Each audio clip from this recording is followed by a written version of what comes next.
तो पिछले लेक्चर में हमने ऐसे क्वेश्चन कर लिए थे जहाँ पर हमें एक फंक्शन दिया होता था और एक पॉइंट दिया होता था और हमें बताना होता था कि ये फंक्शन इस पॉइंट पर कंटिन्यूस है या नहीं है। ठीक है ना। तो इस टाइप के तो क्वेश्चन हमने कर लिए। अब एक टाइप के क्वेश्चन और बचा हुआ है। उसमें क्या होगा कि आपको ये बता देगा कि ये फंक्शन कंटिन्यूस है, उसे बोल देगा वो ये बोल देगा कि ये फंक्शन इस पॉइंट पे कंटिन्यूस है ना। और आपको किसी चीज़ की वैल्यू पूछ लेगा। ठीक है, आपको क्वेश्चन दिखाता हूँ फिर समझ में आएगा। जैसे आप ये वाला क्वेश्चन देखिए बेटा, जैसे आप ये वाला क्वेश्चन देखिए, लिखा हो ना फाइंड द वैल्यू ऑफ के ए बी सी, यानी किसी किसी क्वेश्चन में के लिखा होगा, किसी किसी क्वेश्चन में ए की वैल्यू पूछेगा, किस क्वेश्चन में बी की वैल्यू पूछेगा। ठीक है ना। तो इस टाइप के क्वेश्चन मिलेंगे जहाँ पे आपको है ना बोल देगा कि भाई ए की वैल्यू निकालो, बी की वैल्यू निकालो, सी की वैल्यू निकालो, इस तरीके से बोलेगा। और any other unknown if following function are continuous. देख रहे हो, इसने कह दिया कि भैया जो नीचे जो फंक्शन दे रखे हैं ना वो सारे के सारे कंटिन्यूस हैं। ठीक है। और हमें किसी क्वेश्चन में तो के की वैल्यू निकालनी है, किसी में ए की, किसी में बी की, किसी में सी की, इस तरीके से हमसे क्वेश्चन पूछे जाते हैं। ठीक है। तो ये वाले क्वेश्चन हम करने वाले हैं। इस टाइप के ये 19 क्वेश्चन है, तो 19 के 19 क्वेश्चन मैं आपको कराऊंगा। ठीक है। तो शुरुआत करते हैं फिर। ठीक है ना। ये सारे के सारे फंक्शन कंटिन्यूस है बेटा, ये चीज़ ध्यान रखना। जैसे आप पहला क्वेश्चन देखिए, पहला फंक्शन जो है कंटिन्यूस है, पहला फंक्शन जो हमारा वो कंटिन्यूस है, हमें इस के की वैल्यू निकालनी है। अब कैसे निकालेंगे वो समझिएगा आप। शुरुआत करते हैं। पहला फंक्शन मैंने यहाँ पे लिख लिया है। अब ये जो फंक्शन है कंटिन्यूस है, ठीक है ना, और हर एक पॉइंट पे कंटिन्यूस है। 2 पर भी कंटिन्यूस है, 3 पर भी कंटिन्यूस है, 4, हर एक पॉइंट पे कंटिन्यूस है। हमें इस के की वैल्यू निकालनी है। कैसे निकालेंगे समझिए। तो वैल्यू निकालने के लिए हम इस पॉइंट का इस्तेमाल करेंगे, इस पॉइंट का। क्यों सर जी? आपने कहा कि ये जो फंक्शन है ये हर एक पॉइंट पे कंटिन्यूस है, तो हम यहाँ पे सिर्फ x बराबर 2 की ही, x बराबर 2 का ही क्यों यूज़ करेंगे? x बराबर 3 पे भी कंटिन्यूस होगा, तो x बराबर 3 का यूज़ क्यों नहीं कर रहे? बेटा उस पॉइंट पे भी कंटिन्यूस है, लेकिन जो ये जो k की वैल्यू निकलेगी ना वो इसी पॉइंट से निकलेगी। समझ रहे हैं? इस क्वेश्चन में ये जो पॉइंट दिया है ना, इसी पॉइंट से आप इस k की वैल्यू निकाल पाओगे। ठीक है। तो हम इस फंक्शन की कंटिन्यूटी, इस फंक्शन की जो कंटिन्यूटी का यूज़ करेंगे वो इस पॉइंट पे करेंगे। कैसे करेंगे समझाता हूँ। तो हम लिखेंगे, हम कहेंगे चूंकि ये जो फंक्शन है वो हमारा x बराबर 2 पर कंटिन्यूस है,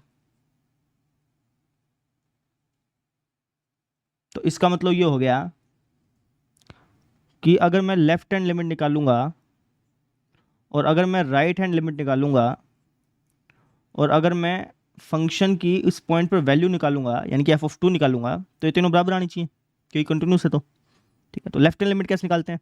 ये होती है जी हमारी लिमिट x टेंड्स टू 2, उसके ऊपर हल्का सा माइनस f(x) है ना। अब 2 से अगर मैं छोटी वैल्यू ले रहा हूँ x की, तो ये जो f(x) है वो किसके बराबर होगा? आपके इसके बराबर होगा।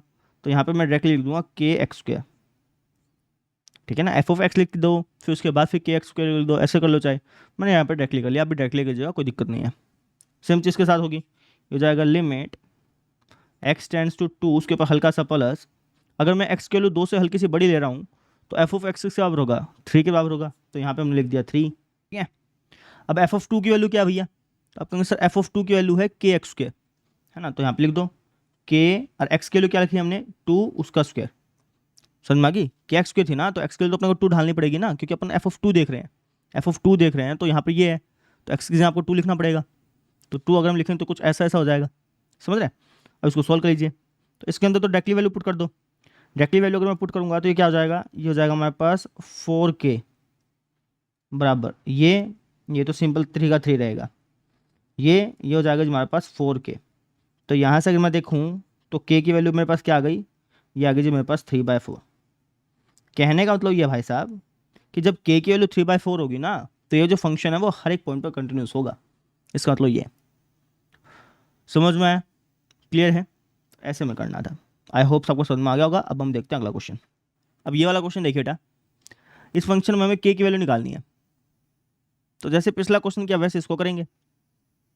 हम कहेंगे कि भाई चूंकि ये जो फंक्शन है ये हमारा वैसे तो हर एक पॉइंट पर कंटिन्यूस है, लेकिन हम किसको लेके चलेंगे? हम इसको लेके चलेंगे, इस पाई को, है ना। हम कहेंगे चूंकि फंक्शन x बराबर पाई पर कंटिन्यूस है, क्योंकि वहीं से हमारे पास k की वैल्यू निकलेगी ना, बाकी से हमें k की वैल्यू नहीं मिलेगी बेटा। बाकी पे कंटिन्यूस है, लेकिन वैल्यू हमें k की वैल्यू निकालनी है, तो k की वैल्यू निकलेगी जब आप x बराबर पाई लेके चलेंगे, इसलिए हम x बराबर पाई पर कंटिन्यूस बोल रहे हैं।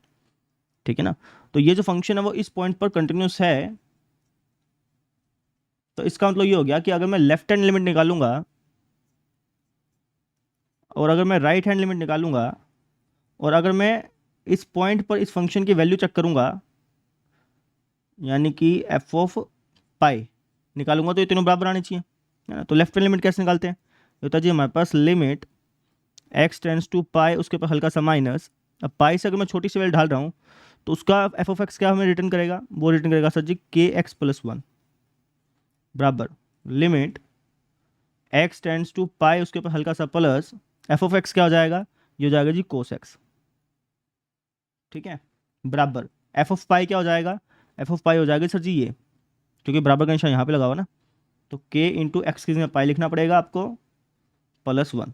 अब इसको सोल्व कर लीजिए, तो इसके अंदर वैल्यू पुट कर दीजिए डायरेक्टली, तो हो जाएगा के पाई प्लस वन बराबर कोस पाई बराबर के पाई प्लस वन, के पाई प्लस वन बराबर कोस पाई पे वैल्यू क्या होती है भैया? कोस 180 पे। तो आप कहेंगे सर कोस 180 पे कोस का ग्राफ कैसा होता है? कोस का ग्राफ होता है ऐसा, है ना, 0 पे ये, 90 पे ये, फिर 0, 90 और 180 पे आ जाता है हमारे पास माइनस का वन। कोस पाई होता है जी हमारे पास माइनस का वन बराबर के पाई प्लस वन, ठीक है ना भाई। कोस पाई तो माइनस वन का माइनस वन होगा बेटा, तो उस हिसाब से, ठीक है। अब बस इसको सॉल्व कर लीजिए, आपको के की वैल्यू मिल जाएगी। तो यहाँ पे मैं साइड में सॉल्व कर लेता हूँ। तो इसका मतलब ये हो गया कि के पाई प्लस वन बराबर हो गया है हमारे पास माइनस वन के पाई बराबर हो जाएगा हमारे पास माइनस टू के, और के की वैल्यू आ जाएगी माइनस का टू बाई पाई। तो इस तरीके से हमने के की वैल्यू निकाल ली, सिंपल एज दैट, समझे। तो इस तरीके से हमने इसको सॉल्व करना था। आई होप सबको समझ में आ गया होगा। अब हम देखते हैं अगला क्वेश्चन। अब ये वाला क्वेश्चन देखो बेटा, तो ये जो फंक्शन है इसमें हमें के की वैल्यू निकालनी है वापस से, ठीक है, निकाल लेते हैं। तो हम कहेंगे चूंकि ये जो फंक्शन है ये हमारा x बराबर 5 पर कंटिन्यूस है,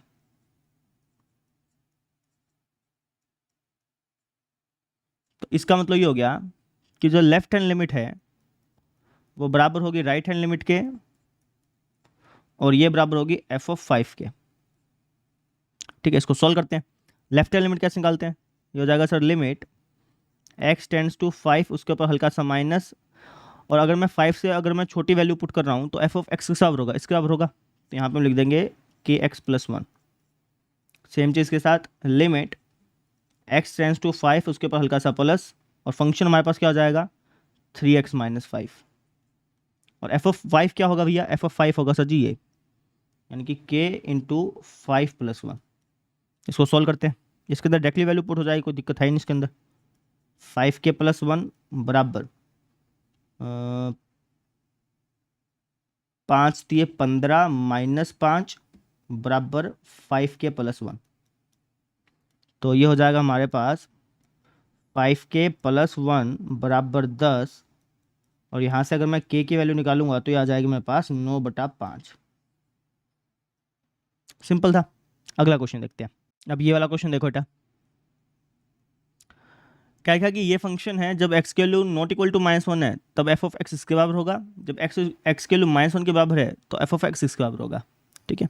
अब चाहे तो आप इसको रीडिफाइन कर लें, क्योंकि यहाँ पे नॉट इक्वल टू लिखा हुआ है ना, तो यहाँ पे आप एक बात को दो बात बना ले कि भाई कह दे कि जब x की वैल्यू -1 से छोटी होगी तब भी ये होगा, जब x की वैल्यू -1 से बड़ी होगी तब भी ये होगा, वैसे करके कर लो। ये तो डायरेक्टली भी कर सकते हो, कोई दिक्कत आएगी नहीं इसमें, ठीक है ना, क्योंकि जो लेफ्ट हैंड लिमिट है और जो राइट हैंड लिमिट है वो सेम ही रहनी है इसमें, तो कोई दिक्कत आएगी नहीं। अगर आप करना चाहें तो कर सकते हैं, मैं यहाँ पे नहीं कर रहा हूँ भैया, वो लेंथी बन जाएगा खाम खा, ठीक है। अगर आप करना चाहें तो कर लीजिए, कोई दिक्कत नहीं है। तो मैं कह दूंगा चूंकि ये जो फंक्शन है हमारा ये x बराबर -1 पर कंटिन्यूस है, तो इसका मतलब ये हो गया कि जो लेफ्ट हैंड लिमिट है वो बराबर होगी राइट हैंड लिमिट के, और ये बराबर होगी एफ ऑफ -1 के। अब इसको सॉल्व करते हैं। लेफ्ट हैंड लिमिट क्या हो जाएगा? ये हो जाएगा लिमिट x टेंड्स टू -1, उसके ऊपर हल्का सा माइनस। अब -1 से अगर मैं छोटा ले रहा हूँ, -1 से अगर मैं छोटा ले रहा हूँ तो एफ ऑफ एक्स क्या बराबर होगा? इसके बराबर होगा, तो इसको लिख दो x² -2x -3 अपॉन में x + 1। बराबर राइट हैंड लिमिट भी यही हो जाएगा।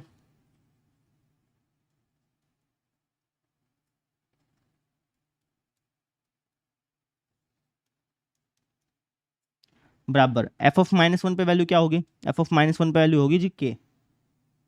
ठीक है, तो के का हमने के लिख दिया। अब अगर मैं डायरेक्टली वैल्यू यहाँ पे पुट करूँगा ना, तब ये 0/0 के रूप का बनेगा। तो इसका मतलब ये होगा कि मैं इसको डायरेक्टली वैल्यू पुट करके सॉल्व नहीं कर सकता, कुछ तिकड़मबाजी यहाँ पे करनी पड़ेगी। तिकड़मबाजी क्या कर सकते हैं, तो आप देखिए कि क्या आप यहाँ पे फैक्टराइज कर सकते हैं। तो आप कहेंगे सर फैक्टर कर सकते हैं, क्योंकि जोड़ने पे -2 चाहिए, गुणा करने में -3 चाहिए, तो फैक्टर बन सकते हैं इसके। तो फैक्टर बनाते हैं। फैक्टर कैसे बताता हूँ, देखो जोड़ने पे -2 चाहिए, गुणा करने में -3 चाहिए, ऐसे दो अंक बताना जरा एक बार फटाफट से। तो आप कहेंगे सर ऐसे दो अंक होते हैं हमारे पास, जोड़ने पे -2 गुणा करने में -3, है ना।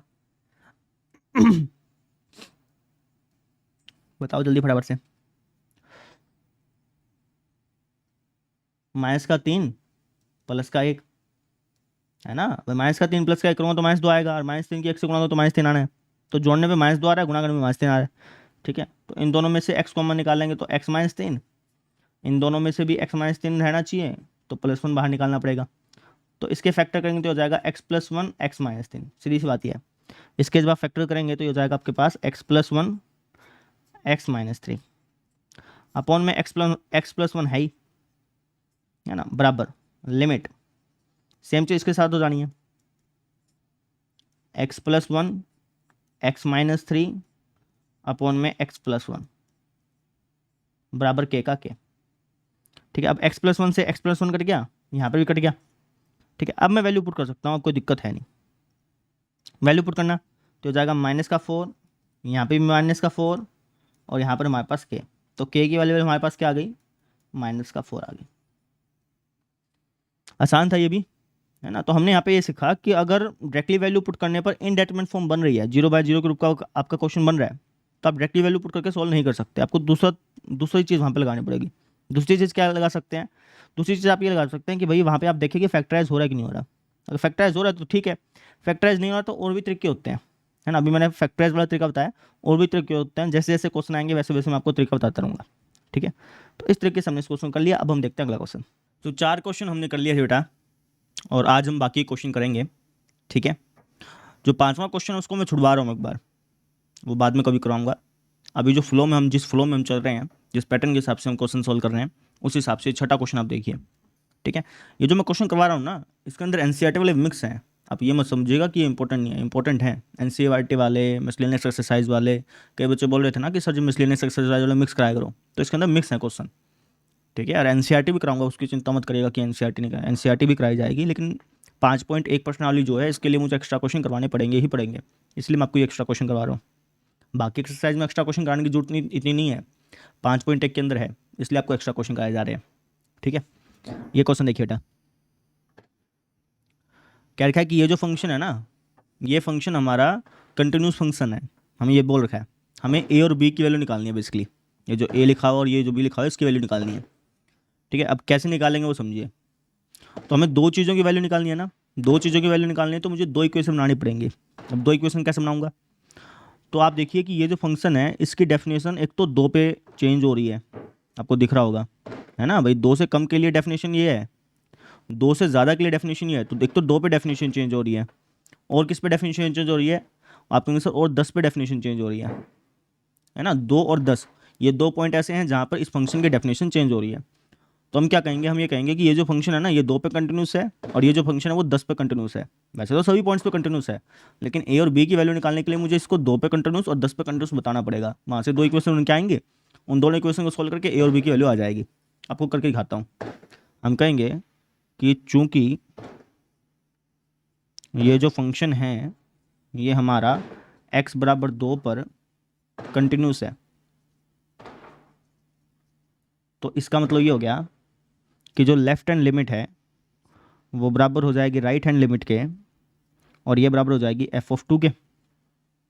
ठीक है, अब लेफ्ट हैंड लिमिट कैसे निकालेंगे, ये निकालेंगे हम लिमिट x टेंड्स टू 2, उसके ऊपर हल्का सा माइनस। अब 2 से कम के लिए डेफिनेशन क्या है, दो से कम के लिए f(x) है हमारे पास 5, तो यहाँ पे लिख देंगे हम 5। राइट हैंड लिमिट क्या हो जाएगी, लिमिट x टेंड्स टू 2, उसके ऊपर प्लस दो से ज़्यादा के लिए डेफिनेशन क्या है, वो है सर जी हमारे पास ए एक्स प्लस बी बराबर एफ ऑफ टू के लिए डेफिनेशन क्या है, वो है सर जी हमारे पास 5। सोल्व करते हैं इसको, तो ये तो डायरेक्टली 5 हो गया। ये हो जाएगा हमारे पास एक्स के लिए उसके अंदर डाल देंगे डायरेक्टली 2a प्लस में b बराबर 5। यानी कि मैं कह सकता हूँ कि यहाँ से जो इक्वेशन बन के आई वो आई 2a प्लस बी बराबर 5। ठीक है, तो इसको कह देता हूँ इक्वेशन नंबर फर्स्ट, इसको मैंने इक्वेशन नंबर फर्स्ट नाम दे दिया। ठीक है, अब इसी तरीके से ये जो फंक्शन है भैया, यहाँ पे लिख रहा हूँ, इसी तरीके से ये जो फंक्शन है वो हमारा x बराबर 10 पे भी कंटिन्यूस है। तो इसका मतलब ये हो गया कि जो लेफ्ट हैंड लिमिट है वो बराबर हो जाएगी राइट हैंड लिमिट के, और वो बराबर हो जाएगी एफ ऑफ 10 के, है ना। अब लेफ्ट हैंड लिमिट कैसे निकालते हैं, तो ये होगा सर जी हमारे पास लिमिट x टेंस टू 10 उसके ऊपर हल्का सा माइनस। अब 10 से कम के लिए डेफिनेशन क्या बोलती है, 10 से कम के लिए डेफिनेशन बोलती है ए एक्स प्लस बी, तो एफ ऑफ एक्स हो जाएगा ए एक्स प्लस बी बराबर राइट हैंड लिमिट क्या हो जाएगी, ये हो जाएगी लिमिट x टेंस टू 10 उसके ऊपर हल्का सा प्लस। 10 से ज़्यादा के लिए डेफिनेशन क्या है, 10 से ज़्यादा के लिए डेफिनेशन है 21 बराबर एफ ऑफ 10 क्या हो जाएगा, एफ ऑफ 10 हो जाएगा सर जी 21। ठीक है, इसको सॉल्व करते हैं, तो इसके अंदर वैल्यू पुट करेंगे, ये हो जाएगा हमारे पास 10a प्लस में b बराबर 21 बराबर 21। तो यहाँ से हमारे पास जो इक्वेशन बन के आई वो बन के आई 10a प्लस बी बराबर 21। ठीक है, इन दोनों इक्वेशन को आप सोल्व कर लीजिए, है ना। अब इन इक्वेशन को कैसे सोल्व करते हैं वो तो आप सीख चुके हैं बचपन में। तो यहाँ पे लिख दूंगा इक्वेशन फर्स्ट व सेकंड को सोल्व करने पर, इन दोनों को आप सोल्व कर लीजिए और वहाँ से आपको ए और बी की वैल्यू मिल जाएगी। आप खुद ब खुद कर लेंगे कि कराऊँ, डायरेक्टली घटा देना, तो ये हो जाएगा हमारे पास आप कर लेना भाई, खुद ब खुद कर लेना। ठीक है, मैं रफ कॉपी पे कर देता हूँ फटाफट से। जैसे 2a प्लस में b बराबर 5 है ना, दूसरा हमारे पास 10a प्लस में b बराबर 21, माइनस माइनस माइनस, तो ये तो गया माइनस का 8a बराबर माइनस का 16, है ना। तो a की तो वैल्यू आ गई भाई 2, b के लिए क्या हो जाएगी, इसके अंदर अगर मैं 2 डालूंगा तो 2 दूनी 4 जमा में b बराबर b के लिए हो जाएगी 1। तो सोल्व करने पे a की तो वैल्यू आ गई भाई 2, b की वैल्यू आ गई 1। तो इस तरीके से हमने इसको सोल्व कर लिया। कितना सिंपल सा क्वेश्चन था, है ना। तो ऐसे करना था बेटा। अब हम देखते हैं अगला क्वेश्चन। चलिए क्वेश्चन देखिए बेटा, क्या है कि ये जो फंक्शन है वो इसके बराबर है जब x के लिए नॉट इक्वल टू 0 हो, और ये जो फंक्शन है इसके बराबर है जब x के लिए 0 के बराबर हो। आप चाहें तो ये जो फंक्शन है इसको रीडिफाइन भी कर ले सकते हैं, क्योंकि नॉट इक्वल टू 0 है तो लेस देन 0 के लिए ये फंक्शन होगा, ग्रेटर देन 0 के लिए ये फंक्शन होगा। ऐसे अगर आप रीडिफाइन करना चाहें तो कर भी सकते हैं, मैं बिना रीडिफाइन किए सोल्व करवा रहा हूँ। ठीक है ना, कैसे सोल्व करेंगे, तो हम कह देंगे चूंकि ये जो फंक्शन है ये हमारा x बराबर 0 पर कंटिन्यूस है। वैसे तो हर एक पॉइंट पर कंटिन्यूस है, लेकिन हमें जिसकी वैल्यू चाहिए, किसकी वैल्यू चाहिए, ए के की वैल्यू चाहिए। तो के की वैल्यू निकालने के लिए मुझे इसको x बराबर 0 पर कंटिन्यूस दिखाना पड़ेगा। वैसे तो हर एक पे है, लेकिन इसकी वैल्यू निकालने के लिए 0 पर कंटिन्यूस दिखाकर इसको सोल्व करना पड़ेगा। तो हमने कहा कि ये जो फंक्शन है वो इस पॉइंट पर कंटिन्यूस है, तो इसका मतलब ये होगा कि जो लेफ्ट हैंड लिमिट है वो बराबर होगी राइट हैंड लिमिट के, और ये बराबर होगी एफ ऑफ 0 के। लेफ्ट हैंड लिमिट मतलब लिमिट x टेंड्स टू 0 उसके ऊपर हल्का सा माइनस। अब 0 से कम के लिए ये फंक्शन हमें क्या रिटर्न करेगा, 0 से कम के लिए ये रिटर्न करेगा, 0 से ज़्यादा के लिए भी ये रिटर्न करेगा, 0 से कम के लिए भी ये रिटर्न करेगा, 0 के लिए ये रिटर्न करेगा। तो 0 से कम के लिए फंक्शन रिटर्न करेगा हमें 1 minus cos x, 1 minus cos 2x upon में 2x का बराबर राइट हैंड लिमिट क्या हो जाएगी, ये हो जाएगी लिमिट x टेंड्स टू 0 उसके ऊपर हल्का सा प्लस एफ ऑफ एक्स क्या हो जाएगा, वापिस से यही बराबर एफ ऑफ 0 क्या हो जाएगा, एफ ऑफ 0 सर जी के, तो यहाँ पे डायरेक्टली आप लिख दो के। अब इसको सॉल्व करते हैं। अब अगर मैं डायरेक्टली यहाँ पे वैल्यू पुट करूँगा ना तो ये 0/0 की फॉर्म बन जाएगी, आप चाहे तो करके देख लो। ठीक है, तो अब क्या करें, तो दूसरा तरीका मैंने बताया था कि यहाँ पे फैक्टर करके देखो। अब यहाँ पे फैक्टर तो कुछ बन नहीं रहा, अब आइडेंटिटी लगा के देखो, कोई आइडेंटिटी बन रही हो तो आपको पता होना चाहिए कि जो cos 2x है उसके 3 फॉर्मूले लिखवाए थे मैंने, आपको याद हो तो एक साइन वाला फॉर्मूला लिखवाया था, याद है क्या। cos 2x का फॉर्मूला होता है 2 साइन स्क्वेयर एक्स, नहीं नहीं ये नहीं होता, सॉरी इसका फॉर्मूला होता है 1 - 2 sin², इसका हाफ, यहाँ पे 2x है ना तो यहाँ पे x हो जाएगा। ये फॉर्मूला लिखवाया था मैंने, तो इस फॉर्मूले का हम यहाँ पे इस्तेमाल कर लेंगे भाई, है ना। कैसे करेंगे समझाता हूँ। देखो ये हो जाएगा लिमिट x टेंड्स टू 0, उसके ऊपर हल्का सा माइनस, यहाँ पे लिखा 1 - cos2x, 1 - cos2x का फॉर्मूला मैंने ये बताया, लिखना है यहाँ पे एक बार, देखना क्या बनेगा। तो आप कहेंगे सर ये बनेगा 1 - 1, ये कट गया, माइनस प्लस 2 sin²x बनेगा सर जी। कहने का मतलब ये है कि जो 1 - cos2x है ना, इसको लिखना चाहूँ तो 2 sin²x लिख सकता हूँ, ये मैं आपसे कहना चाह रहा हूँ, और बटे में 2x² है ही, समझे। सेम चीज़ हम यहाँ पे कर लेंगे भैया, लिमिट x टेंड्स टू 0, उसके ऊपर हल्का सा प्लस 2 sin²x अपॉन में 2x² बराबर k का k। यहाँ तो बात समझ में आ गई। अब देखो 2 से 2 कट गया, यहाँ पे 2 से 2 कट गया। अब यहाँ पे जो चीज़ लिखी है इसको अगर मैं लिखना चाहूँ तो ऐसे लिख सकता हूँ, लिमिट x टेंड्स टू 0, उसके ऊपर हल्का सा minus sin x upon x का होल स्क्वायर। लिख सकता हूँ कि नहीं लिख सकता? आप कैसे बिल्कुल सकते हैं। सेम चीज़ यहाँ पे हो जाएगी, लिमिट x टेंड्स टू 0, उसके ऊपर हल्का सा plus sin x upon x का होल स्क्वायर बराबर k का k। अब ये तो हमारा फॉर्मूला होता ही है, limit x tends to 0 sin x upon x किसका फॉर्मूला होता है भाई? आप कहेंगे सर ये हमारे पास फॉर्मूला होता है सर जी, ये हमें ये 1 देता है रिटर्न में, है ना। तो 1 यहाँ से आ गया और एक और 1 आ जाएगा क्योंकि स्क्वायर है ना भाई। स्क्वायर का मतलब समझो, स्क्वायर का मतलब ये हो गया कि लिमिट, ध्यान से समझना इसको, 2 बार लिख देते हैं इसको, ठीक है ना, ऐसे हो गया, ऐसे समझ लो। स्क्वायर का मतलब क्या हो गया कि 2 बार लिख दिया। अब जो लिमिट होती है ना वो गुणा में बढ़ जाती है, जमा में बढ़ जाती है, गुणा में बढ़ जाती है, घटा में बढ़ जाती है और भाग में बढ़ जाती है, स्प्लिट हो जाती है, बंटन नियम का पालन करती है, ऐसे समझ लो। तो जो लिमिट इसके साथ भी चिपकेगी, ये लिमिट इसके साथ भी चिपकेगी। लिमिट जब इसके साथ चिपकेगी तो ये तो 1 हो जाएगा, लिमिट जब इसके साथ चिपकेगी तो तब भी ये 1 हो जाएगा। तो 1 × 1 यानी कि 1 का स्क्वायर, दैट इज़ 1। आप चाहें तो डायरेक्टली भी कर सकते हैं, लेकिन मैं आपको समझाना चाह रहा हूँ कि ये फॉर्मूला यहाँ पे काम कैसे कर रहा है, इसलिए मैंने आपको ये खोल के दिखाया, समझ में आ गई? ठीक है, तो मैं डायरेक्टली देता हूँ, ये हमारा बन जाएगा 1 का स्क्वायर दैट इज़ 1, ये भी 1 का स्क्वायर दैट इज़ 1, और दैट इज़ के। तो यानी कि मैं यहाँ से कह सकता हूँ कि जो के की वैल्यू है वो हमारे पास क्या है, 1 है। तो इस तरीके से हमने इसको सोल्व कर लिया। आई होप सो आपको समझ में आ गया होगा। अब हम देखते हैं अगला क्वेश्चन। क्वेश्चन देखो बेटा, इस क्वेश्चन के अंदर में के की वैल्यू निकालनी है, ठीक है ना। हर एक क्वेश्चन के अंदर अलग अलग चीज़ निकालनी होती है। अब इस क्वेश्चन के अंदर आपको एग्जाम में देगा कि किसकी वैल्यू निकालनी है, मैं वो चीज़ लिखता नहीं हूँ बेसिकली, मैं आपको डायरेक्टली बता देता हूँ। तो इस क्वेश्चन के अंदर भी मैंने आपको डायरेक्टली बता दिया। अगर मान लो कि क्वेश्चन एग्जाम में आए ना तो वहाँ पे बताएगा कि भाई ए की वैल्यू निकालो या फिर बी की निकालो या फिर के की निकालो, ऐसे बोलेगा वो, ठीक है ना। मैं यहाँ पे लिख नहीं रहा हूँ क्योंकि टाइम बहुत लगता है यार उसमें, पहले लिखो फिर डायरेक्टली बता दो ना, इससे अच्छा। तो इसलिए मैं आपको बता रहा हूँ डायरेक्टली कि यहाँ पे हमें इस के की वैल्यू निकालनी है भाई, इस ए और बी की वैल्यू नहीं निकालनी, के की वैल्यू निकालनी है। अब इस के की वैल्यू कैसे निकालेंगे समझिए। तो वही सेम तरीका जैसे पिछले क्वेश्चन में किया, वही सेम चीज़ हम यहाँ पे करेंगे। हम कहेंगे चूँकि ये जो फंक्शन है हमारा, ये हमारा x बराबर 0 पर कंटिन्यूस है,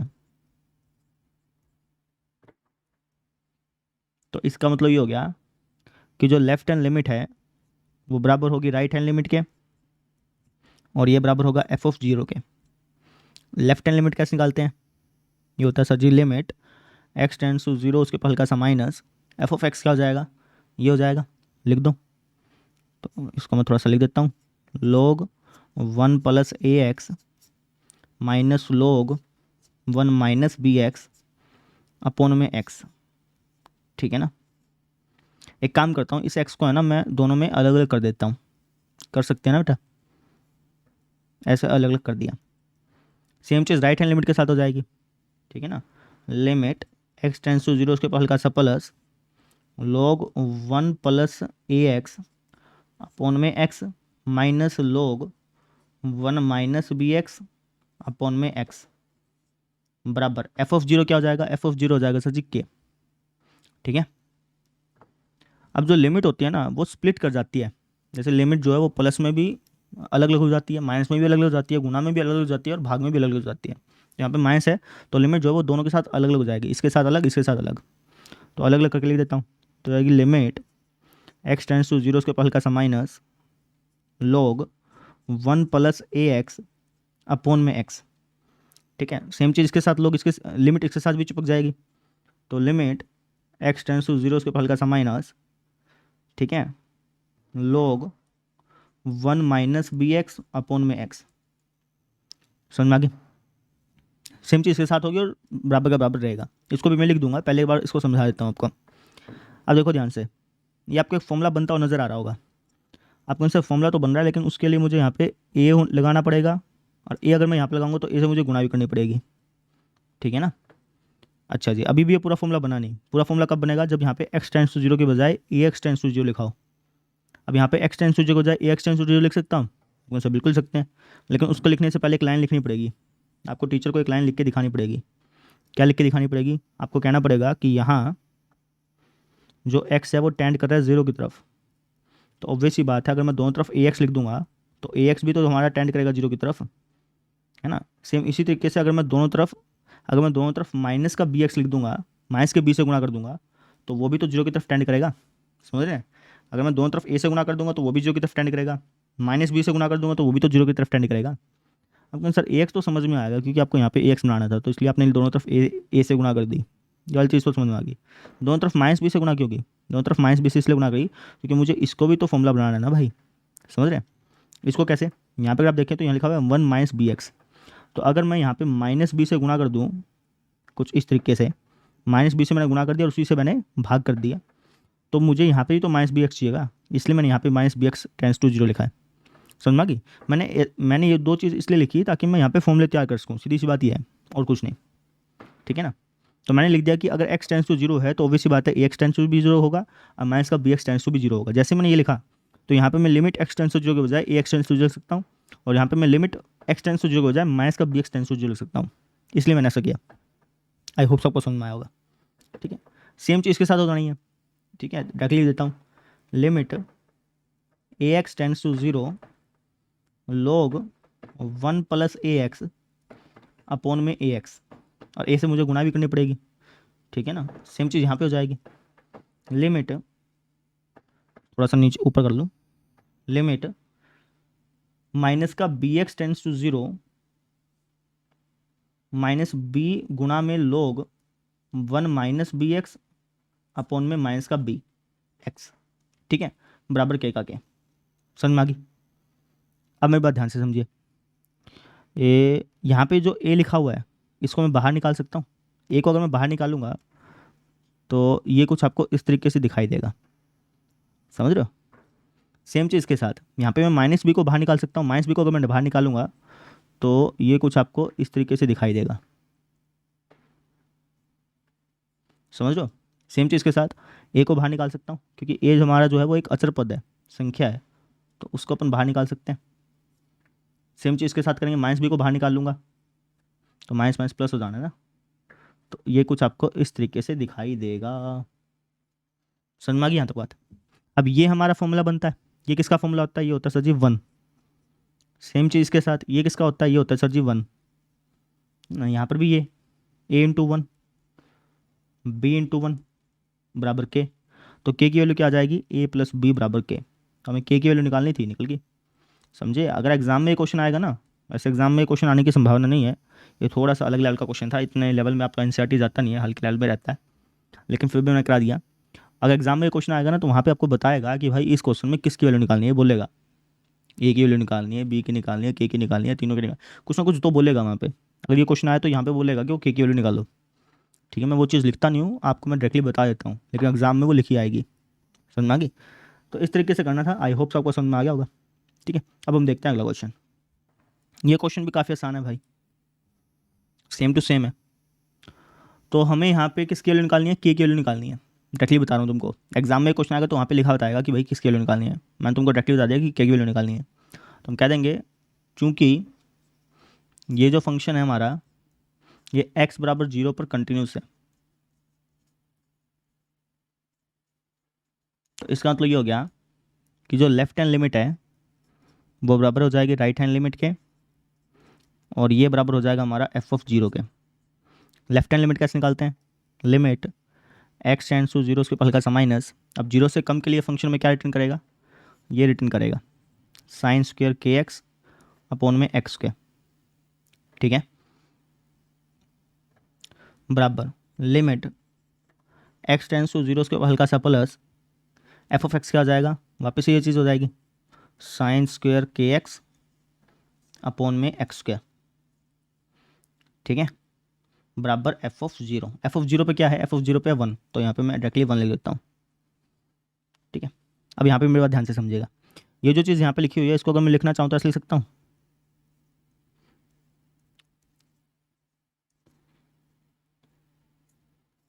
लिख सकता हूँ ना। साइन स्क्वायर समथिंग को साइन समथिंग का होल स्क्वायर लिख सकते हैं, तो वही सेम चीज़ हमने यहाँ पे की, सेम चीज़ ये हो जाएगी।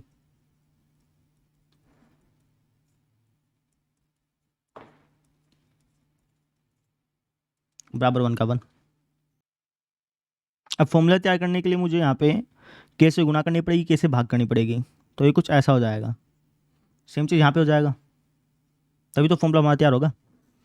अब मेरी बात ध्यान से समझिएगा, यहाँ पे बच्चे गलती कर देते हैं। ये अगर आप ध्यान से देखें तो के sign k x upon k x का होल स्क्वायर है, तो अगर मैं यहाँ से के को बाहर निकालूंगा तो असल मायने में के का स्क्वायर बाहर निकलेगा, क्योंकि स्क्वायर लगाओ ना बेटा यहाँ पे, तो के का स्क्वायर असल मायने में बाहर निकलेगा। कई बच्चे क्या करते हैं, डायरेक्टली के बाहर निकाल लेते हैं, के नहीं निकलेगा बेटा, के का स्क्वायर बाहर निकलेगा, ये चीज़ ध्यान रखना। तो इसको मैं लिख सकता हूँ कुछ ऐसे, k square limit x tends to 0 sine k x upon k x का होल स्क्वायर। सेम चीज़ यहाँ पे, लिमिट एक्स टेंड्स टू 0, के का स्क्वायर बाहर निकला है, ठीक है ना, तो साइन के एक्स अपॉन में के एक्स का होल स्क्वायर बराबर 1, ऐसा हो गया, ठीक है। अब फॉर्मूला अभी भी पूरा अच्छी तरह से तैयार नहीं हुआ, फॉर्मूला तैयार होगा जब आप यहाँ पे एक्स टेंस टू 0 हो जाए, के एक्स टेंस टू 0 लिखेंगे। अब यहाँ पे मैं के एक्स टेंस टू 0 लिख सकता हूँ, क्या नहीं लिख सकता, आप कौन सा बिल्कुल सकते हैं। बस आपको इसको लिखने से पहले एक लाइन लिख के दिखानी पड़ेगी टीचर को। क्या लाइन लिख के दिखानी पड़ेगी, आपको लिखना पड़ेगा कि यहाँ अगर एक्स टेंस टू 0 नेगेटिव है तो ऑब्वियसली बात है, दोनों तरफ अगर मैं के से गुणा करूँगा तो के एक्स टेंस टू भी 0 नेगेटिव होगा, और इसी तरीके से अगर एक्स टेंस टू 0 पॉजिटिव है तो दोनों तरफ अगर मैं के से गुणा करूँ तो के एक्स टेंस टू भी 0 पॉजिटिव होगा, ऐसे समझ लो, ठीक है। तो अब जैसे आप ये बात लिख दोगे ना तो आप यहाँ पे आराम से के एक्स लिख सकते हो, एक्स टेंस टू 0 की बजाय, समझ में आ गई। अब ये हमारा फॉर्मूला बन के तैयार हो चुका है। ये किसका फॉर्मूला होता है, ये सर जी हमें एक बना के देता है, एक, है ना। अब चाहे तो आप इसको डबल डबल करके लिख लें कि भाई इसको स्क्वायर है तो इसको 2 बार लिख लें, फिर लिमिट का फॉर्मूला तोड़ लें, वैसे कर लें। ये तो आप डायरेक्टली इसको, आपको पता है कि डायरेक्टली आपको पता है कि इसका जो आंसर आना है वो 1 स्क्वायर आना है, के इसके साथ में चिपका हुआ है। सेम चीज़ यहाँ पे, नहीं तो आप अलग अलग करके भी कर सकते हो उसको, लेकिन करने की जरूरत नहीं है ना भाई। तो के की वैल्यू आ जाएगी +-1, तो यहाँ पे के 2 मान संभव हैं जो कि हैं +-1। अब ये वाला क्वेश्चन देखो, ये अच्छा क्वेश्चन है, ये क्वेश्चन बोर्ड में भी आया हुआ है, ठीक है। ये जो फंक्शन है वो एक्स लेस देन 0 के लिए ये देता है, इक्वल टू 0 के लिए ये देता है, ग्रेटर देन 0 के लिए ये देता है ना। हमें वैल्यू किसकी निकालनी है, हमें वैल्यू निकालनी है के की। कैसे निकालेंगे समझिए, हम कहेंगे चूंकि ये जो फंक्शन है हमारा ये x बराबर 0 पर कंटिन्यूस है तो बाकी पे भी कंटिन्यूस, लेकिन हमें जिसकी वैल्यू निकालनी है ना उसकी वैल्यू निकलेगी x बराबर 0 पर ही, ठीक है ना। तो ये जो फंक्शन है वो इस पॉइंट पर कंटिन्यूस है, तो इसका मतलब ये हो गया कि जो लेफ्ट हैंड लिमिट है वो बराबर होगी राइट हैंड लिमिट के, और वो बराबर होगी हमारी f(0) के। अब लेफ्ट हैंड लिमिट क्या है भैया, ये हो जाएगी सर जी हमारे पास लिमिट x टेंस टू 0, उसके पास होगा माइनस 0 से कम के लिए फंक्शन में क्या रिटर्न करता है, ये रिटर्न करता है 1 - cos 4x अपॉन में x square. Right hand limit के लिए क्या रिटर्न करेगा, 0 से बड़े के लिए ये रिटर्न करेगा √x अपॉन में √16 प्लस में √x माइनस का 4, ठीक है, बराबर f(0) में क्या रिटर्न करेगा, के रिटर्न करेगा। अब इसको सॉल्व करते हैं, तो अगर मैं यहाँ पे डायरेक्टली वैल्यू डालूंगा तो ये 0/0 की फॉर्म बनेगी, तो इसका मतलब डायरेक्टली वैल्यू नहीं डाल सकते, कुछ और तिगड़ेबाजी यहाँ पे करनी पड़ेगी। अब cos 4x का फॉर्मूला लिखेंगे अपने यहाँ पे, जैसे cos 2x का फॉर्मूला था ना वही सेम चीज़ cos 4x के साथ है। cos 4x का फॉर्मूला जाएगा 1 - 2 साइन स्क्वायर इसका हाफ, 4x का हाफ करेंगे तो साइन स्क्वायर 2x, ऐसा हो जाएगा। तो cos 4x को मैं ऐसे लिख सकता हूँ, अब यहाँ पे लिखा है 1 - cos 4x, तो 1 - cos 4x क्या हो जाएगा, ये हो जाएगा सर जी 1 - 2 साइन स्क्वायर 2x, दोनों तरफ मैंने 1 माइनस कर दिया, आप ऐसे समझ लो ना भाई, ठीक है ना। तो कुछ ऐसा ऐसा हो जाएगा, तो ये हो जाएगा हमारे पास 1 से 1 गया, minus plus 2 sine square 2x। कहने का मतलब ये है कि 1 - cos 4x को लिख सकता हूँ 2 साइन स्क्वायर 2x, लिख देते हैं, तो ये कुछ ऐसा हो जाएगा।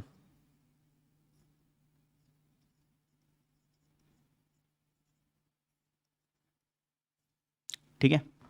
अच्छा जी, इसको देखते हैं, तिकड़मबाजी करके इसको तोड़ते हैं। देखो, अगर मैं यहाँ पे डायरेक्टली वैल्यू पुट करूँगा ना, तब ये 0/0 की फॉर्म का बन जाएगा। तो मुझे कुछ और करना पड़ेगा। और क्या कर सकते हैं, और हम कर सकते हैं यहाँ पे रैशनलाइजेशन। क्या कर सकते हैं, रैशनलाइजेशन, प्रमेयीकरण करते हैं यहाँ पे। तो रफ में कर लेता हूँ, डायरेक्टली मैं यहाँ पे लिख दूंगा। तो जैसे √x अपॉन में √16 प्लस √x -4 है ना, तो √16 प्लस √x प्लस 4 से गुणा, ऐसे √16 प्लस √x प्लस 4 से भाग। तो अगर मैं इसके साथ गुणा करूँगा तो ये तो कुछ ऐसा हो जाएगा।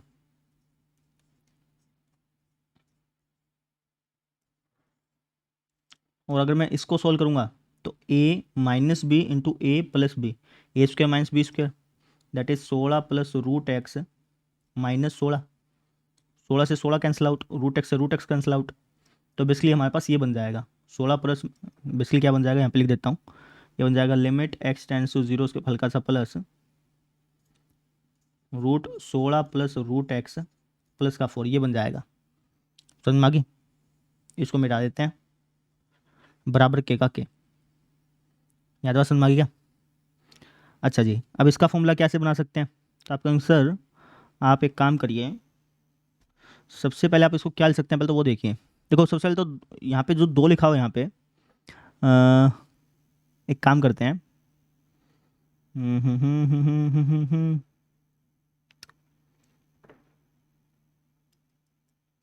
इस 2 को तो बाहर निकाल लो, डायरेक्टली बाहर निकल जाएगा, क्योंकि इसके ऊपर पूरे के ऊपर होल स्क्वायर नहीं है ना, पूरे के ऊपर इसके होल स्क्वायर होता तो फिर 4 बन के बाहर निकलता, अब डायरेक्टली बाहर निकाल लो। तो इसको मैं कुछ ऐसे लिख सकता हूँ, इसको मैं रफ में लिख के दिखा रहा हूँ, डायरेक्टली लिख दूंगा यहाँ पे। अब यहाँ पे बन गया साइन स्क्वायर 2x अपॉन में एक्स स्क्वायर। अब अगर मैं इसको लिखना चाहूँ तो कुछ ऐसे लिख सकता हूँ, sine square 2x upon x square है ना, तो इसको लिख सकते हैं साइन 2x अपॉन एक्स का होल स्क्वायर, ऐसे लिख सकते हैं। अब एक काम करता हूँ, 2 से गुणा कर देता हूँ, 2 से भाग कर देता हूँ, ताकि फॉर्मूला हमारा बन जाए। अब यहाँ से अगर मैं 2 बाहर निकालूंगा तो वो 4 बन के बाहर निकलेगा, क्योंकि 2 का स्क्वायर है ना भाई, वो 4 बन के बाहर निकलेगा। 2 पहले है ही, तो 4 दूनी 8, इसको लिख सकते हैं 8 limit x tends to 0 sine 2x upon 2x का होल स्क्वायर, ऐसा हो गया। समझ में आ गई? अब यहाँ पे x टेंड्स टू 0 जेड क्या 2x टेंड्स टू 0 लिख सकता हूँ? आप उनसे बिल्कुल लिख सकते हैं, लेकिन ये लिखने से पहले आपको एक लाइन लिखनी पड़ेगी, टीचर को एक लाइन लिख के दिखानी पड़ेगी। तो इसको तो मैं देता हूँ मिटा, क्योंकि ये तो रफ का काम था, ठीक है ना, अपन डायरेक्टली ये चीज़ लिख देंगे। समझ रहे हैं? आपको बस यहाँ पे टीचर को लाइन लिख के दिखानी पड़ेगी कि यहाँ अगर x टेंड्स टू 0 है तो ऑब्वियस ही बात है 2x टेंड्स टू भी 0 होगा ही होगा, ठीक है ना। जैसे आप ये लाइन लिखेंगे तो वैसे ही आप इस x टेंड्स टू 0 के बजाय 2x टेंड्स टू 0 लिख सकते हैं। तो मैंने इसको सॉल्व करके ऐसा लिख दिया, डायरेक्टली रफ में कर लिया, और फिर मैं डायरेक्टली जो आंसर है उसको यहाँ पे लिख दिया डायरेक्टली। आप लिख सकते हो, कोई दिक्कत नहीं आएगी। इसमें कुछ और करने की जरूरत है नहीं, इसमें आप डायरेक्टली वैल्यू पुट कर लो, क्योंकि अब ये 0/0 के रूप का नहीं बन रहा, पहले बन रहा था लेकिन अब नहीं बन रहा, तो डायरेक्टली वैल्यू पुट कर लो। डायरेक्टली वैल्यू अगर आप पुट करेंगे तो क्या बन जाएगा, ये बन जाएगा सर जी हमारे पास 4 × 4 यानी कि 8 बराबर के, ठीक है। तो ये हो गया हमारे पास 1 का स्क्वायर, है ना। अगर आप यहाँ पे देखें तो 1 का स्क्वायर हो गया, 1 के स्क्वायर की 8 से गुणा करें तो 8 बराबर 8 बराबर के, तो के की वैल्यू हमारे पास क्या आ गई, 8 आ गई। समझ में आ गई मेरी बात? क्लियर है? ठीक है। अब आप में से के बच्चे बोलेंगे कि सर अगर किसी क्वेश्चन में मान लो कि यहाँ पे 8 लिखा है और यहाँ पे मान लो 9 लिखा होता, कुछ और चीज़ लिखी होती मान लेते हैं, और यहाँ पे के लिखा होता, तो क्या के की वैल्यू दोनों हो जाती है ना? तो भैया ऐसा नहीं होता, के की जो वैल्यू है और यहाँ पे दोनों चीज़ जो लिखे हैं वो बराबर होनी चाहिए। अगर मान लो कि यहाँ पे कुछ अलग लिखा है, यहाँ पे कुछ अलग लिखा है, तो जो के की वैल्यू है आप वहाँ पे ये लिखना कि के की कोई भी वैल्यू संभव नहीं है, ऐसे लिखना। समझ में आ गई? ये दोनों चीज़ें सेम होनी चाहिए भाई। किसी क्वेश्चन में अगर ये दोनों चीज़ें अलग है ना, ये 8 है और ये 9 है मान लो, तो आप यहाँ पे कहना कि भाई के का कोई भी मान संभव नहीं है, ऐसे बोलना। ये दोनों चीज़ें सेम होनी ज़रूरी हैं। समझ में आ गई क्या? आप सर ऐसा क्यों?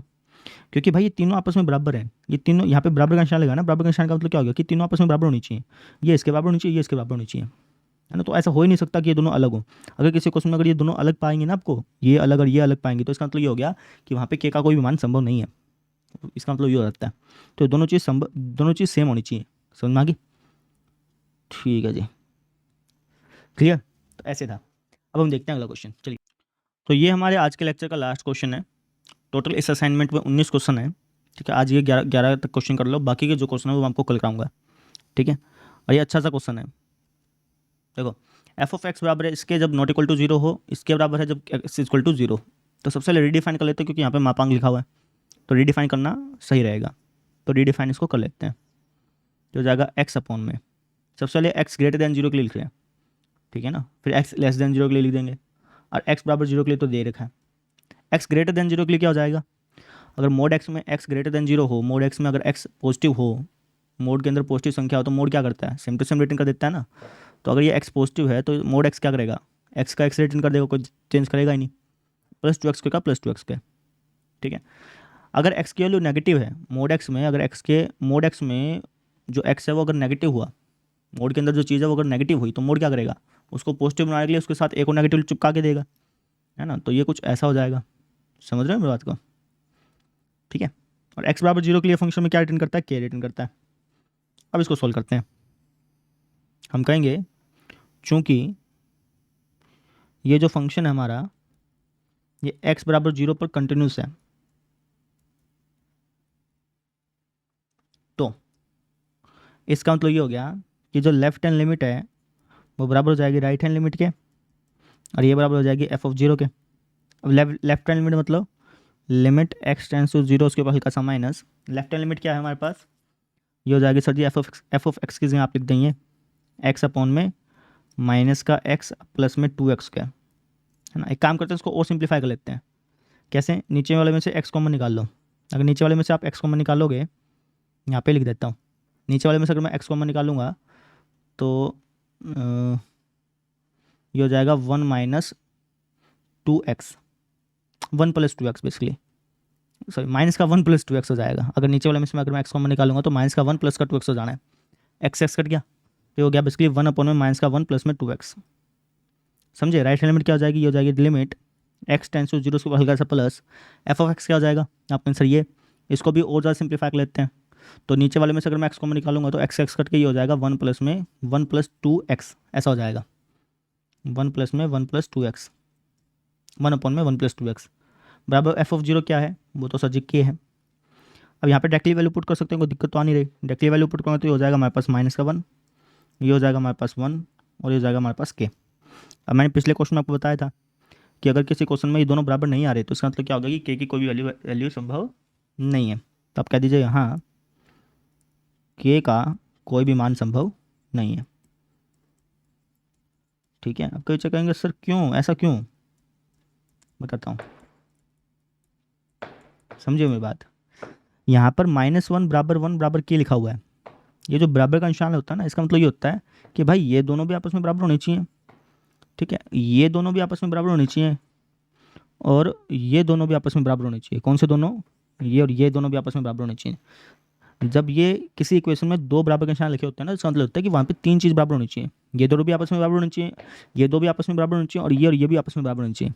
लेकिन यहाँ पर हमने देखा कि यार माइनस वन और वन तो कभी बराबर होते ही नहीं है। ये अगर होते नहीं है तो इसका मतलब क्या है कि यहाँ पे के की कोई भी वैल्यू संभव नहीं है, के किसी भी मान के लिए ये कंटिन्यूस नहीं होगा। इसका मतलब ये हो गया, समझ में आ गई, ठीक है। तो कभी भी अगर आपको ये दोनों बराबर नहीं मिल रहे ना, तो इसका मतलब ये है कि वहाँ पर के का भी कोई भी मान संभव नहीं है। कई बच्चे गलती कर देते हैं, कई बच्चे इसको ऐसे लिख देते हैं के की वैल्यू हो जाएगी प्लस माइनस वन, ऐसा नहीं लिखना है भैया, गलत हो जाएगा तुम्हारा, समझ रहे हो। हाँ, अगर यहाँ पे भी प्लस माइनस वन होता ना, यहाँ पे प्लस माइनस वन, यहाँ ये अगर ये दोनों बराबर होते हैं, प्लस माइनस वन यहाँ पे प्लस माइनस वन यहाँ पे भी, तब तुम कह सकते थे कि के का मान आएगा प्लस माइनस वन, तब कह सकते थे, तब कोई दिक्कत नहीं थी। लेकिन अब नहीं कह सकते, समझ में आ गई।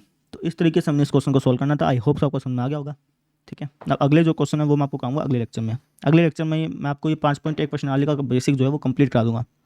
उसके बाद फिर 5.1 प्रश्नावली निपटाएंगे एक दिन के अंदर अंदर, कोशिश करेंगे, ठीक है। तो मिलते हैं अगले लेक्चर में, आज के लिए इतना ही, थैंक यू। पिछले लेक्चर में हमने 11 तक क्वेश्चन कर लिए थे, अब बाकी के बचे हुए क्वेश्चन आज हम करेंगे, ठीक है। ये जो असाइनमेंट मैं ले रहा हूँ ना, ये एक टीचर ने बना रखी है, तो उनकी मैं असाइनमेंट ले रहा हूँ, ये बहुत अच्छी असाइनमेंट है, तो इस हिसाब से मैं आपको ये क्वेश्चन करवा रहा हूँ, ठीक है ना। सिर्फ 5.1 प्रश्नावली के लिए मैं आपको एक्स्ट्रा क्वेश्चन करवा रहा हूँ, बाकी प्रश्नावली के लिए मैं आपको एक्स्ट्रा क्वेश्चन नहीं करवाऊंगा, क्योंकि 5.1 प्रश्नावली जो है उसमें एनसीईआरटी ने बहुत ही कम क्वेश्चन दिए हैं समझने के लिए, तो इसलिए एक्स्ट्रा क्वेश्चन करवाने पड़ रहे हैं, ठीक है ना। चलिए करते हैं इसको। ये 12वां क्वेश्चन देखिए बेटा, आप हर एक क्वेश्चन को पहले खुद ब खुद ट्राई करिएगा, आसान से, कोई मुश्किल है नहीं इसमें। अब ये जो फंक्शन है ना, ये कंटिन्यूस फंक्शन है, हर एक पॉइंट पर कंटिन्यूस है, और यहाँ पे आपको वैल्यू निकालनी है, एक तो ए की, एक बी की और एक सी की।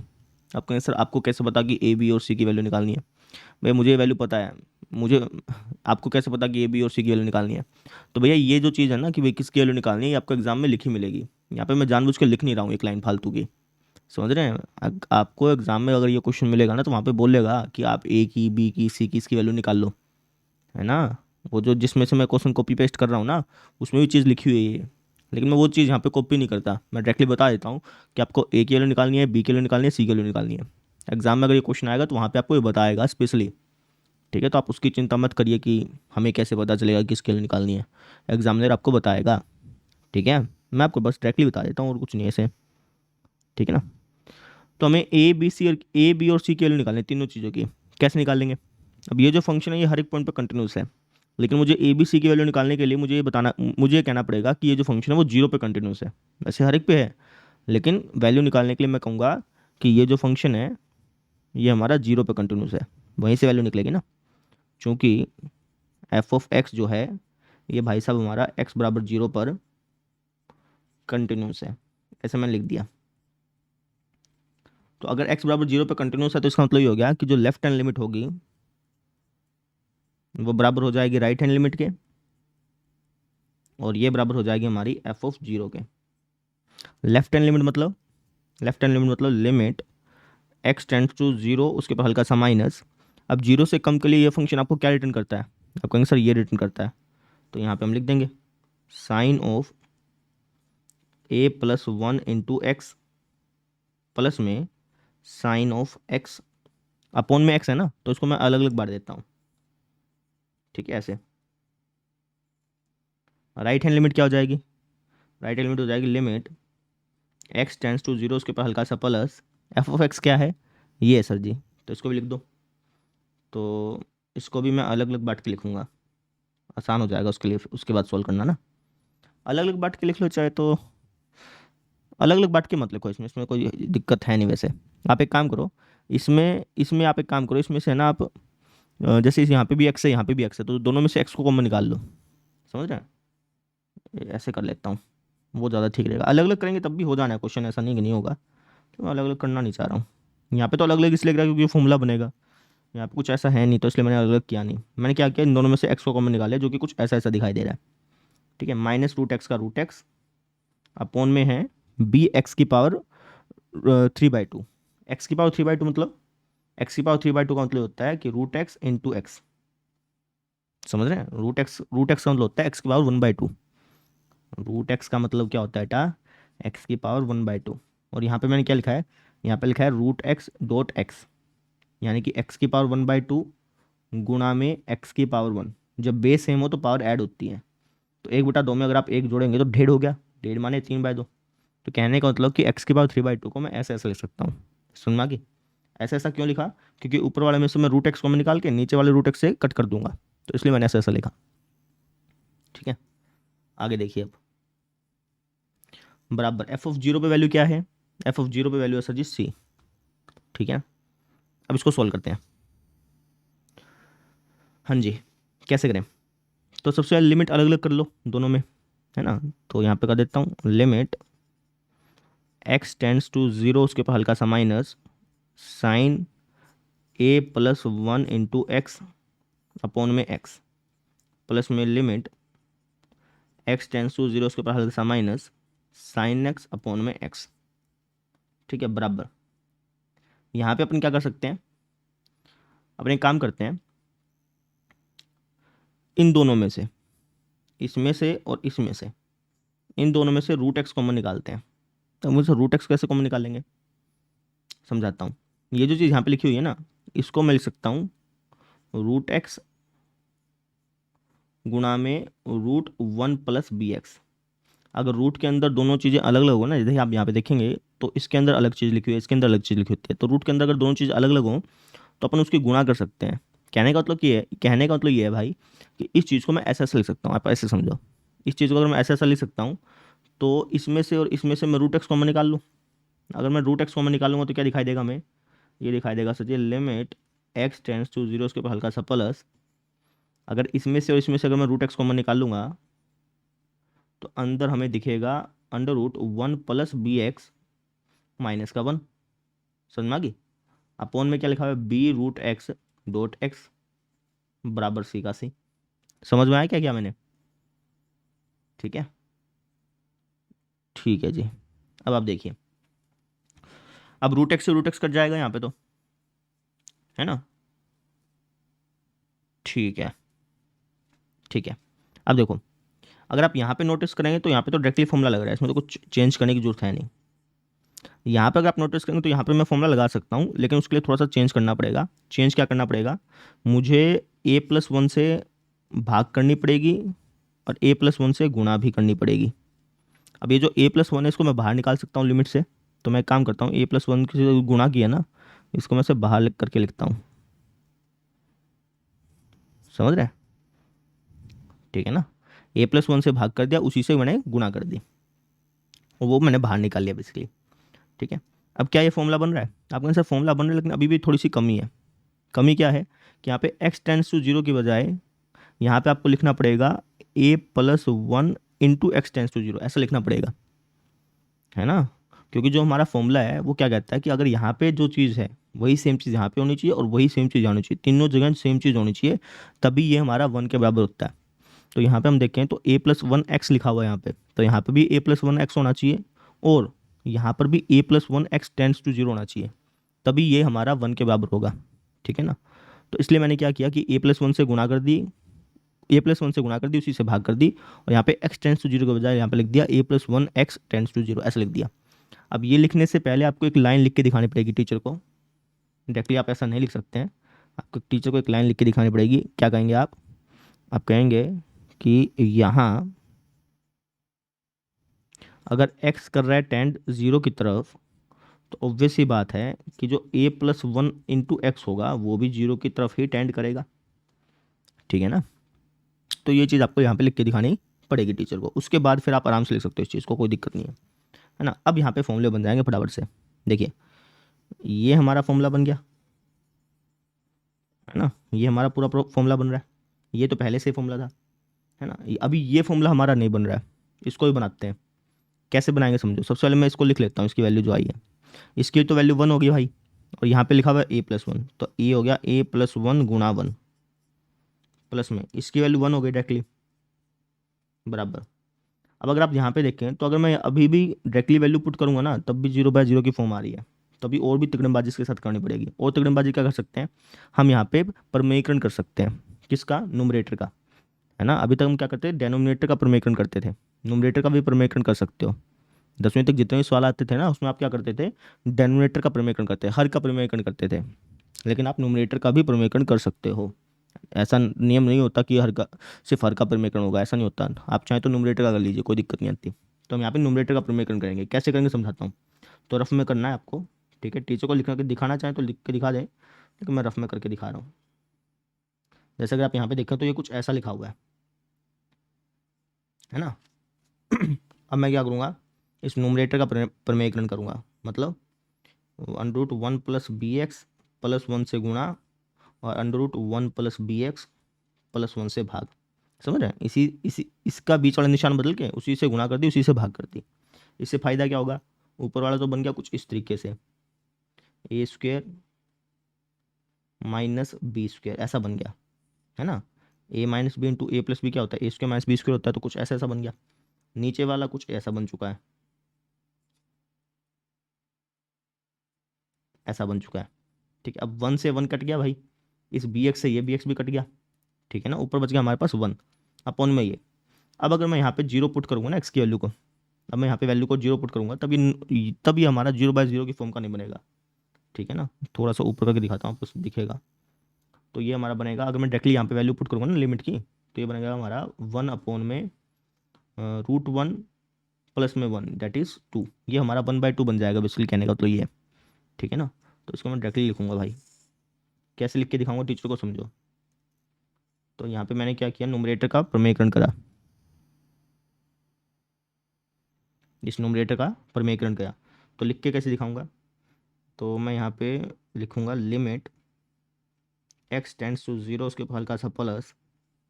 ये चीज़ आपको लिख के दिखानी पड़ेगी टीचर को, नहीं तो डायरेक्टली करेंगे तो फिर समझ नहीं आएगा ना।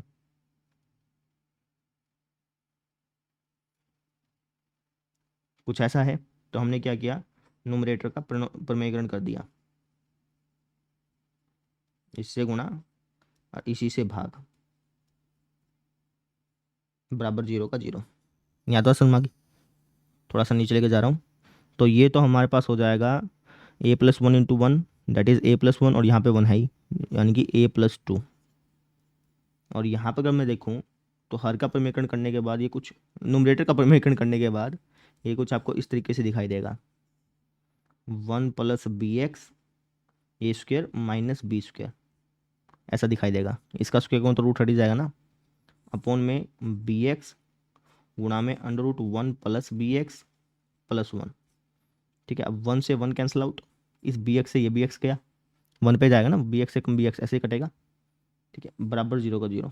अब मैं यहाँ पे डायरेक्टली वैल्यू पुट कर सकता हूँ। अब ये 0/0 की फॉर्म का नहीं बन रहा है इसलिए, तो अगर मैं डायरेक्टली वैल्यू यहाँ पे पुट करूँगा तो ये बनेगा 1/2 बराबर, सॉरी 0 नहीं है यहाँ पे यार, मैं यहाँ पे डायरेक्टली 0 लिखे जा रहा हूँ, 0 नहीं है यहाँ पे, c है बेटा। ठीक है, तो बराबर c है ना। अब मुझे वैल्यू निकालनी है a, b और c की ना। अब देखिए, सबसे पहले मैं इसको और इसको बराबर रख लेता हूँ। तो अगर मैं इसको और इसको बराबर रखूँगा तो यहाँ से a की वैल्यू क्या आ जाएगी, ये आ जाएगी 1/2 - 2, हाफ में से 2 गया तो 1.5, माइनस का 3/2 आ गई, है ना। इसको वहाँ पे भेजेंगे तो ये आएगा, a की वैल्यू तो ये हो गई, और c की वैल्यू क्या हो जाएगी, इन दोनों को बराबर रखेंगे तो c की वैल्यू होगी 1/2। अब कहें सर b की वैल्यू तो निकली नहीं। तो भैया इस टाइप के क्वेश्चन में क्या होता है कि जब आपको ऐसी स्थिति मिल जाए और b की वैल्यू ना निकले, तो इस टाइप के क्वेश्चन में क्या होता है कि भाई b की वैल्यू जो है ना वो कुछ भी हो सकती है। आप कहें ऐसे कैसे कुछ भी हो सकती है, बताता हूँ। आप अगर यहाँ पे b की वैल्यू को 5 रख लें तब भी ये कट ही जाना है, चाहे 10 रख लो तब भी ये कट जाना है, 15 रख लो तब भी ये कट जाना है। तो इस टाइप की स्थिति में क्या होता है कि b की वैल्यू कुछ भी हो सकती है। तो आप यहाँ पे लिख के भी दिखाएंगे कि यहाँ पे आप लिख दीजिएगा, यहाँ b का मान कोई भी वास्तविक संख्या हो सकता है, समझे। तो इस तरीके से हमने a की वैल्यू भी निकाल ली भाई, b की वैल्यू भी निकाल ली और c की वैल्यू भी निकाल ली। आपको सर कोई भी वास्तविक संख्या हो सकता है, मतलब भाई आप b की वैल्यू कुछ भी ले लो, अल्टीमेटली कटना ही है, चाहे 10 ले लो, चाहे 15 ले लो, 20 ले लो। b का यहाँ पे कंटिन्यूटी, b की वैल्यू का यहाँ पे कंटिन्यूटी पे कोई इफेक्ट पड़ ही नहीं रहा है ना। b की वैल्यू आप कुछ भी लो, अल्टीमेटली कट ही जाना है, तो b का कोई इफेक्ट नहीं पड़ रहा। तो a की वैल्यू ये होगी भाई, c की वैल्यू ये होगी और b की वैल्यू ये होगी। अगर आप a, b, c की वैल्यू ये रखते हैं तो ये फंक्शन कंटिन्यूस रहेगा, समझ में आ गई। तो इस तरीके से हमने a, b, c की वैल्यू निकाल ली। आई होप्स आपको ये समझ में आ गया होगा। आसान सा ही क्वेश्चन था, इस टाइप का क्वेश्चन मैं पहले करवा चुका हूँ बेसिकली। ठीक है ना, तो इस तरीके से हमने इस क्वेश्चन को सोल्व किया। अब हम देखते हैं अगला क्वेश्चन। चलिए, अब ये वाला क्वेश्चन देखिए बेटा, ये भी आसान सा ही है। यहाँ पे आपको बेसिकली k की वैल्यू निकालनी है। ठीक है, आपको एग्जाम में अगर क्वेश्चन मिलेगा ना तो वहाँ पे बताएगा, स्पेशली आप इसकी चिंता मत करिएगा कि मुझे कैसे पता चलेगा कि किसकी वैल्यू निकालनी है, इसकी चिंता आप मत करिए, एग्जामिनर आपको बताएगा। मैं बस वो लाइन, फालतू की लाइन एक लिख नहीं रहा हूँ, मैं डायरेक्टली बोल दे रहा हूँ। लेकिन जब एग्जाम में क्वेश्चन आएगा तो एग्जामिनर आपको बताएगा कि किसकी वैल्यू निकालनी है। ठीक है, तो यहाँ पे हमें इस k की वैल्यू निकालनी है बेटा। ठीक है, अब इस k की वैल्यू कैसे निकालेंगे, तो वही सेम चीज़ जो हम पिछले क्वेश्चन में करते आ रहे हैं। हम कहेंगे चूँकि ये जो फंक्शन है ये वैसे तो हर एक पॉइंट पर कंटिन्यूस है, लेकिन k की वैल्यू निकालने के लिए मैं ये कहूँगा कि ये जो फंक्शन है ये x बराबर 0 पर कंटिन्यूस है। अगर ये फंक्शन x बराबर 0 पर कंटिन्यूस है तो इसका मतलब ये हो गया कि जो लेफ्ट हैंड लिमिट होगी वो बराबर हो जाएगी राइट हैंड लिमिट के, और ये बराबर हो जाएगी हमारी f(0) के। लेफ्ट हैंड लिमिट मतलब लिमिट x टेंस टू 0, उसके ऊपर हल्का सा माइनस, और f(x) 0 से कम के लिए 0 से कम के लिए फंक्शन में क्या रिटर्न करेगा, ये चीज़ रिटर्न करेगा। तो यहाँ पे मैं लिख देता हूँ 1 - cos kx अपॉन में x sin x बराबर राइट हैंड लिमिट मतलब लिमिट x टेंस टू 0, उसके ऊपर हल्का सा प्लस, राइट हैंड लिमिट भी यही रहेगी भाई। ठीक है ना, अगर लेफ्ट हैंड लिमिट और राइट हैंड लिमिट अलग अलग होती है ना, मान लो कि लेफ्ट हैंड लिमिट अलग होती, राइट हैंड लिमिट अलग होती, तब तो यहाँ पे मैं रीडिफाइन करता तो उसका फ़ायदा रहता। यहाँ पे मैंने रीडिफाइन क्यों नहीं किया, क्योंकि लेफ्ट हैंड लिमिट और राइट हैंड लिमिट दोनों सेम ही रहनी है। अगर मान लो कि किसी क्वेश्चन में लेफ्ट हैंड लिमिट और राइट हैंड लिमिट अलग लगाती ना तो मैं यहाँ पे रीडिफाइन जरूर करता। जैसे मोड वाले क्वेश्चन होते हैं, मोडलेस वाले, उसके अंदर लेफ्ट हैंड लिमिट और राइट हैंड लिमिट अलग अलग हो जाती है, तो इसलिए वहाँ पे रीडिफाइन करना ज़रूरी हो जाता है। यहाँ पे आप करना चाहें तो रिडिफाइन कर लीजिए, अगर आप नहीं करेंगे तब भी कोई दिक्कत नहीं, आपको साफ साफ पता भी चल ही रहा है। ठीक है, तो ये कुछ ऐसा ऐसा हो गया। बराबर एफ ऑफ जीरो पे वैल्यू क्या भाई, ये जी 1/2। अब देखते हैं कि क्या तिकड़मबाजी यहाँ पे कर सकते हैं। क्या मैं डायरेक्टली वैल्यू यहाँ पे पुट कर सकता हूँ? तो आप कहेंगे सर नहीं, क्योंकि फिर ये 0/0 की फॉर्म का हो जाना है, तो कुछ और तिकड़मबाजी यहाँ पे करनी पड़ेगी। और क्या कर सकते हैं समझाता हूँ। तो मैंने आपको कोस 2x का फॉर्मूला बताया था, याद हो तो आपको, मैंने बताया था कि कोस 2x का फॉर्मूला होता है 1 - 2 sin² और इसका हाफ, जैसे 2x लिखा तो यहाँ पे x हो जाएगा, वही सेम चीज़ के साथ है। कोस kx का फॉर्मूला क्या हो जाएगा, ये हो जाएगा 1 - 2 sin² kx/2। समझ रहे हैं, जैसे यहाँ पे 2x लिखा होता था तो यहाँ पे अपन इसका हाफ लिखते थे, वही सेम चीज़ के साथ यहाँ पे अगर kx लिखा है तो यहाँ पे हम क्या लिख सकते हैं, kx का उसका हाफ यानी कि kx/2। तो यहाँ पर ये जो लिखा हुआ है 1 - cos kx, इसको मैं क्या लिख सकता हूँ, तो आप कहेंगे सर 1 - cos के एक्स को आप ये लिख सकते हैं भाई। समझ रहे हैं, दोनों तरफ मैंने 1 को माइनस करके लिख दिया इस तरीके से। तो 1 - cos के एक्स को मैं ऐसे ऐसे लिख सकता हूँ। खोलना है इसको एक बार, तो ये हो जाएगा हमारा माइनस माइनस प्लस यानी कि 2 sin² kx/2। आप डायरेक्टली इसको याद भी रख सकते हैं कि भाई 1 - cos kx बराबर होता है किसके, 2 sin² kx/2। समझ रहे हैं, तो इसको मैंने ऐसा ऐसा लिख दिया। अपोन में क्या है, अपोन में है x sin x बराबर सेम चीज़ के साथ होगी। ठीक है, कोई फ़र्क तो है नहीं इसमें, तो यहाँ पे मैं लिख देता हूँ।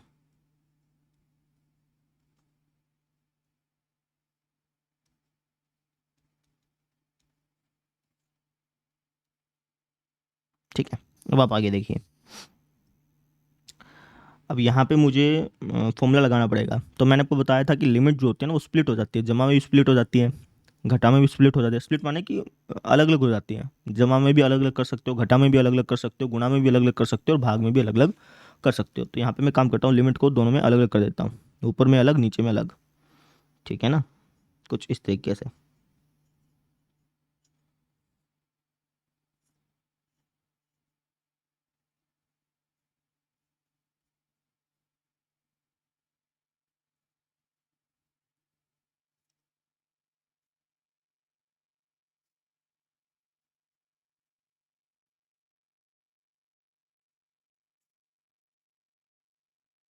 समझ में आया मैंने क्या किया, मैंने लिमिट को दोनों में अलग अलग कर दिया, ऊपर अलग कर दिया नीचे अलग कर दिया, तो कुछ इस तरीके से दिखाई देने लग गया। अब यहाँ पे फॉर्मूला बनाते हैं भाई। तो फॉर्मूला बनाने के लिए सबसे पहले इसका फॉर्मूला बनाता हूँ। तो फॉर्मूला बनाने के लिए मुझे यहाँ पे एक्स से डिवाइड भी करना पड़ेगा और एक्स से गुणा भी करनी पड़ेगी, कुछ इस तरीके से। समझ रहे हैं, मुझे एक्स से डिवाइड भी करना पड़ेगा और गुणा भी करनी पड़ेगी, तब जाकर के sin x/x का फॉर्मूला यहाँ पे तैयार होने वाला है। ठीक है, यहाँ पे क्या कर सकते हैं, तो यहाँ पे आप कहेंगे सर इसको सबसे पहले आप एक काम करिए, यहाँ से 2 को बाहर निकाल लीजिए पहले तो। 2 बाहर निकल सकता है ना, ठीक है, तो 2 को मैंने बाहर निकाल लिया भाई। अब अगर मैं यहाँ पे देखूँ तो इसको मिल सकता हूँ sin² kx/2 है तो इसको मिल सकता हूँ sin kx/2 का होल स्क्वायर, ऐसे ले सकता हूँ, है ना। ठीक है, अब एक काम करते हैं, इसको मैं डिवाइड करता हूँ x² से और x² से ही गुणा कर देता हूँ, क्योंकि तब ये फॉर्मूला बन पाएगा ना भाई। समझ रहे हैं, तो मैंने ऊपर यहाँ पे क्या किया कि x² से डिवाइड किया, x² से गुणा कर दिया। अब सेम चीज़ इसके साथ होगी भाई, जो ये चीज़ यहाँ पे लिखी है ना सेम चीज़ इसके साथ होगी, लेकिन पहले मैं इसको सिंप्लीफाई करके दिखा रहा हूँ, डायरेक्टली मैं यहाँ पे वैल्यू लिख दूंगा ना इसलिए। अब देखिए, अब यहाँ पे फॉर्मूले बन जाएंगे क्या, आप कहेंगे सर बिल्कुल बन जाने हैं, लेकिन लेकिन लेकिन लेकिन आप कहेंगे सर ऐसे फॉर्मूला नहीं बनेगा, गलती कर दिया आपने यहाँ पे। x² से डिवाइड और x² से गुणा मत करिए, क्योंकि उससे कोई फ़ायदा नहीं होगा ना।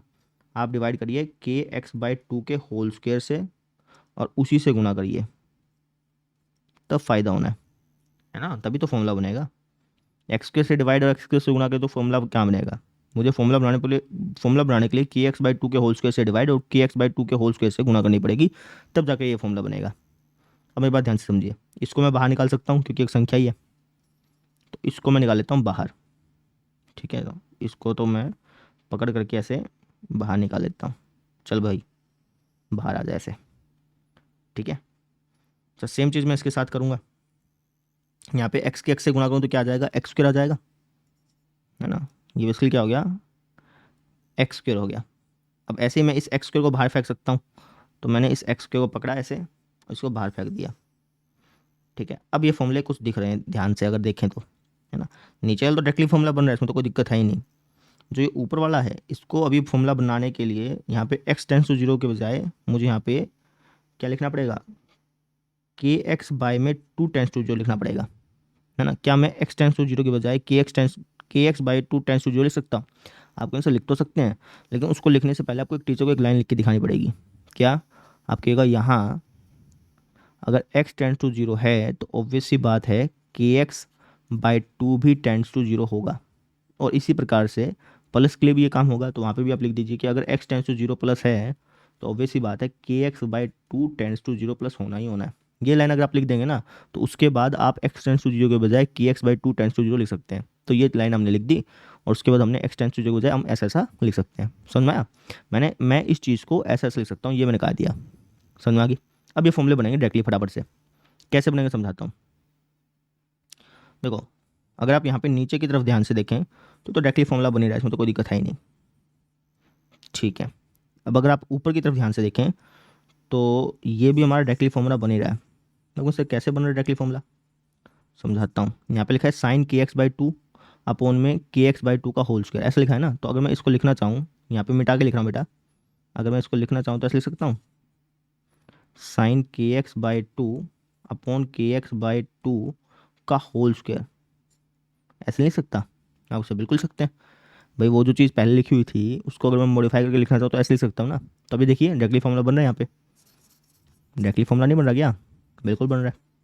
तो बस ऐसे करना था, समझ में आ गई? मैंने तिगड़मबाजी करके इसको ऐसा बना दिया ताकि इस फॉर्मूले लगा पाऊँ। अब सेम चीज़ इसमें होगी, तो इसको तो मैं डायरेक्टली लिख देता हूँ ऐसे ही। ठीक है, कॉपी पेस्ट मार के डायरेक्टली, तो इसको तो मैं कॉपी पेस्ट मार करके यहाँ पे डायरेक्टली लिख देता हूँ, इसमें तो कुछ चेंज हुआ ही नहीं। ले भाई, ये तो राइट हैंड लिमिट के लिए बिल्कुल सेम ही रहेगा, बस यहाँ पे 0 प्लस हो जाएगा और कुछ नहीं है ना। तो सेम चीज़ इसके साथ होनी थी, तो मैं डायरेक्टली कॉपी पेस्ट मार के यहाँ पे लिख दिया, बराबर 1/2 का 1/2। अब देखिए फॉर्मूला लगाते हैं यहाँ पे। तो ये जो ग्रीन ग्रीन कलर में लिखा हुआ है ये हमारा क्या बन जाएगा, 1 का स्क्वायर बन जाएगा। तो ये हो जाएगा हमारा के एक्स बाई 2 का होल स्क्वायर गुणा में 2, और ये जो ग्रीन ग्रीन में लिखा हुआ है ये क्या बन जाएगा हमारा, ये बन जाएगा सर जी हमारा 1 का स्क्वायर। अपोन में क्या है, अपोन में सर जी एक्स स्क्वायर गुणा में 1। ये जो पिंक पिंक में लिखा है ये 1 बन जाना है। सेम चीज़ के साथ होगी, तो के एक्स बाई 2 का whole square 2 into 1 square by में एक्स स्क्वायर इंटू 1 बराबर 1/2 का 1/2। याद बात समझ में आ गई? अब इसको सॉल्व कर लो बस, और कुछ है ही नहीं इसके अंदर। तो ऊपर हो जाएगा हमारे पास के स्क्वायर एक्स स्क्वायर बाय में 4 इंटू 2 अपॉन में एक्स स्क्वायर इंटू 1, है ना। तो अगर आप ध्यान से देखें तो 2 दूनी 4 और एक्स स्क्वायर से एक्स स्क्वायर कैंसिल आउट, यानी कि ये हमारा बन जाएगा के स्क्वायर बाय में 2 बेसिकली, है ना। सेम चीज़ के साथ होगी, ये भी हमारा क्या बनेगा, के स्क्वायर बाय में 2 बनेगा। इसको मैं काटूंगा तो समझ रहे हैं, और यहाँ पे 1/2 का 1/2। तो यहाँ से मैं कह सकता हूँ कि के स्क्वायर की वैल्यू आ गई 1, यानी कि के की वैल्यू हो जाएगी +-1। तो ये हमारा एक्चुअल आंसर होगा इस क्वेश्चन का। समझे? जो मेन चीज़ आपको यहाँ पे सीखनी थी वो ये थी कि इसको हम कैसे मॉडिफाई करके फॉर्मूले के अंदर तैयार करें। तो इसको मॉडिफाई करके हमने फॉर्मूले के अंदर तैयार कर दिया, और ये तो सेम चीज़ ही थी। लेफ्ट हैंड लिमिट और राइट हैंड लिमिट अलग अलग थोड़ी थी, सेम ही थी। तो जो इसके लिए हुआ वही सेम चीज़ के लिए होगी। बस ये चीज़ मेन थी जो अपने को सीखनी थी, और आसान थी, कोई मुश्किल तो थी नहीं। तो इस तरीके से हमने इस क्वेश्चन को सॉल्व कर लिया। आई होप सबको समझ में आ गया होगा। अब हम देखते हैं अगला क्वेश्चन। अब ये वाला क्वेश्चन देखो, ये भी आसान सा, ये कोई मुश्किल नहीं है। ये इसमें क्या है कि ये जो फंक्शन है ना, ये बराबर होता है इसके जब एक्स के वैल्यू <4 हो, ये फंक्शन इसके बराबर होता है जब एक्स के वैल्यू 4 के बराबर हो, और ये फंक्शन इसके बराबर होता है जब एक्स के वैल्यू <4 हो। ठीक है ना। तो सेम चीज़ जैसे हमने पिछले क्वेश्चन में किया वही सेम चीज़ हम यहाँ पे करेंगे। हम कहेंगे चूंकि, अच्छा एक मिनट, इसको लिखने से पहले आप इसको पहले रीडिफाइन कर लें, क्योंकि यहाँ पे मॉडुलस लिखा हुआ है ना, और जब अपन मॉडुलस को खोलते हैं तो लेफ्ट हैंड लिमिट और राइट हैंड लिमिट अलग अलग आती हैं। सेम आती तो फिर आपको रीडिफाइन करने की जरूरत नहीं थी, जैसे पिछले क्वेश्चन में सेम आ रही थी तो रीडिफाइन करने की जरूरत थी नहीं उसमें। लेकिन यहाँ पे जब आप मॉडुलस को खोलेंगे ना तो लेफ्ट हैंड लिमिट अलग दिखाएगा और राइट हैंड लिमिट अलग दिखाएगा, तो इसलिए यहाँ पे आप रीडिफाइन कर लें, बढ़िया रहेगा आपके लिए। ठीक है, तो रीडिफाइन कर लेते हैं। तो अगर मैं इसको रीडिफाइन करूँगा तो ये हो जाएगा हमारे लिए, देखिएगा क्या होगा, समझाता हूँ। x <4 है ना। अब मेरी बात ध्यान से समझिए, अगर x की वैल्यू 4 से कम है मान लो कि कोई भी एक नंबर ले लो 4 से कम, लेट से 3 ले लिया तुमने, तो अगर तुम यहाँ पे 3 रखोगे तो ये क्या हो जाएगा, 3 - 4 यानी कि माइनस का 1। कहने का मतलब कि अगर एक्स की वैल्यू 4 से कम है ना, तो ये जो नीचे जो चीज़ लिखी हुई है ये हमेशा मॉडुलस के अंदर जो चीज़ लिखी हुई है हमेशा नेगेटिव बनेगी। 4 से कम कोई भी वैल्यू रख लो यहाँ पे, मान लो 2 रख लिया, 1 रख लिया, 0 कुछ भी रख लो तुम यार, मॉडुलस के अंदर जो चीज़ लिखी है हमेशा नेगेटिव बनेगी। और मॉडुलस के अंदर अगर कोई नेगेटिव चीज़ बन रही है तो मॉडुलस क्या करता है, उसको पॉजिटिव बनाने के लिए उसके साथ एक और नेगेटिव चिपका देता है। तो सेम चीज़ यहाँ पे होगी। अगर एक्स की वैल्यू 4 से कम है तो अगर मैं मॉडुलस को खोलूँगा यहाँ पे, तो मॉडुलस क्या करेगा, मॉडुलस के अंदर नेगेटिव है, मॉडुलस के अंदर नेगेटिव, तो मॉडुलस क्या करता है, मॉडुलस उसके सामने एक और नेगेटिव लगा देता है ताकि वो पॉजिटिव बन जाए। तो अगर मैं यहाँ से मॉडुलस हटाऊंगा तो ये कुछ ऐसा ऐसा हमें रिटर्न करेगा। समझ में आ गई मेरी बात, प्लस ए का प्लस ए। ठीक है, एक्स इक्वल टू 4 के लिए क्या है, ए प्लस बी है। एक्स ग्रेटर देन 4 के लिए क्या है, एक्स ग्रेटर देन 4 के लिए ये हो जाएगा सर जी। भाई अगर एक्स की वैल्यू 4 से बड़ी है तो मॉडुलस के अंदर हमेशा पॉजिटिव बनेगा, आप देख सकते हैं, 5 ले लो, 6 ले लो, चाहे 7 ले लो, कुछ भी ले लो, हमेशा यहाँ पे पॉजिटिव बनना है। अब मॉडुलस के अंदर अगर पॉजिटिव संख्या है तो मॉडुलस क्या करेगा, ना मुझसे कुछ नहीं करेगा, सेम टू सेम रिटर्न कर देगा। तो अगर यहाँ से मैं मॉडुलस हटाऊंगा तो सेम टू सेम रिटर्न कर दिया। यहाँ से जब मैंने मॉडुलस हटाया तो इसने एक और नेगेटिव लगा के दे दिया ताकि ये पॉजिटिव बन जाए। समझ में आ गई, प्लस बी का प्लस बी। इसको थोड़ा सा और सिंप्लीफाई कर लो, तो ये हमारे पास बन चुका है a-1, है ना। और अगर मैं इसको सिंप्लीफाई करूँगा तो ये हमारे पास बन चुका है b+1। अब इस क्वेश्चन को सॉल्व कर लेते हैं फटाफट से। ये सबसे आसान क्वेश्चन है, मुश्किल नहीं है, ये सबसे आसान है। कहना चूँकि ये जो फंक्शन है हमारा ये x बराबर 4 पर कंटिन्यूस है,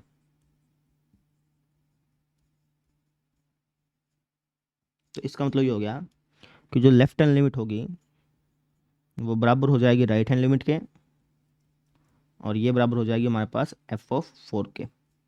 लेफ्ट हैंड लिमिट कैसे निकालते हैं, होता है सर जी हमारे पास लिमिट x टेंड्स टू 4 उसके पास खासा माइनस 0 से कम के लिए फंक्शन में क्या रिटर्न करेगा, आप कहेंगे सर a-1 बराबर राइट हैंड लिमिट क्या हो जाएगी, लिमिट x टेंड्स टू 4 उसके पास खासा प्लस, है ना, a+b, सॉरी a+b क्यों, राइट हैंड लिमिट क्या है हमारी b+1,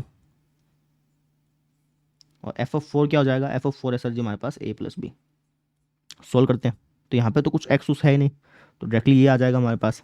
अगर मान लो कि यहाँ पे एक्स होता तो उसके अंदर मैं डायरेक्टली वैल्यू पुट करके देखता या फिर कुछ और तिकड़मबाजी करके देखता उसको सोल्व करने के लिए। यहाँ पे कुछ है ही नहीं तो डायरेक्टली का डायरेक्टली ये आ जाता है।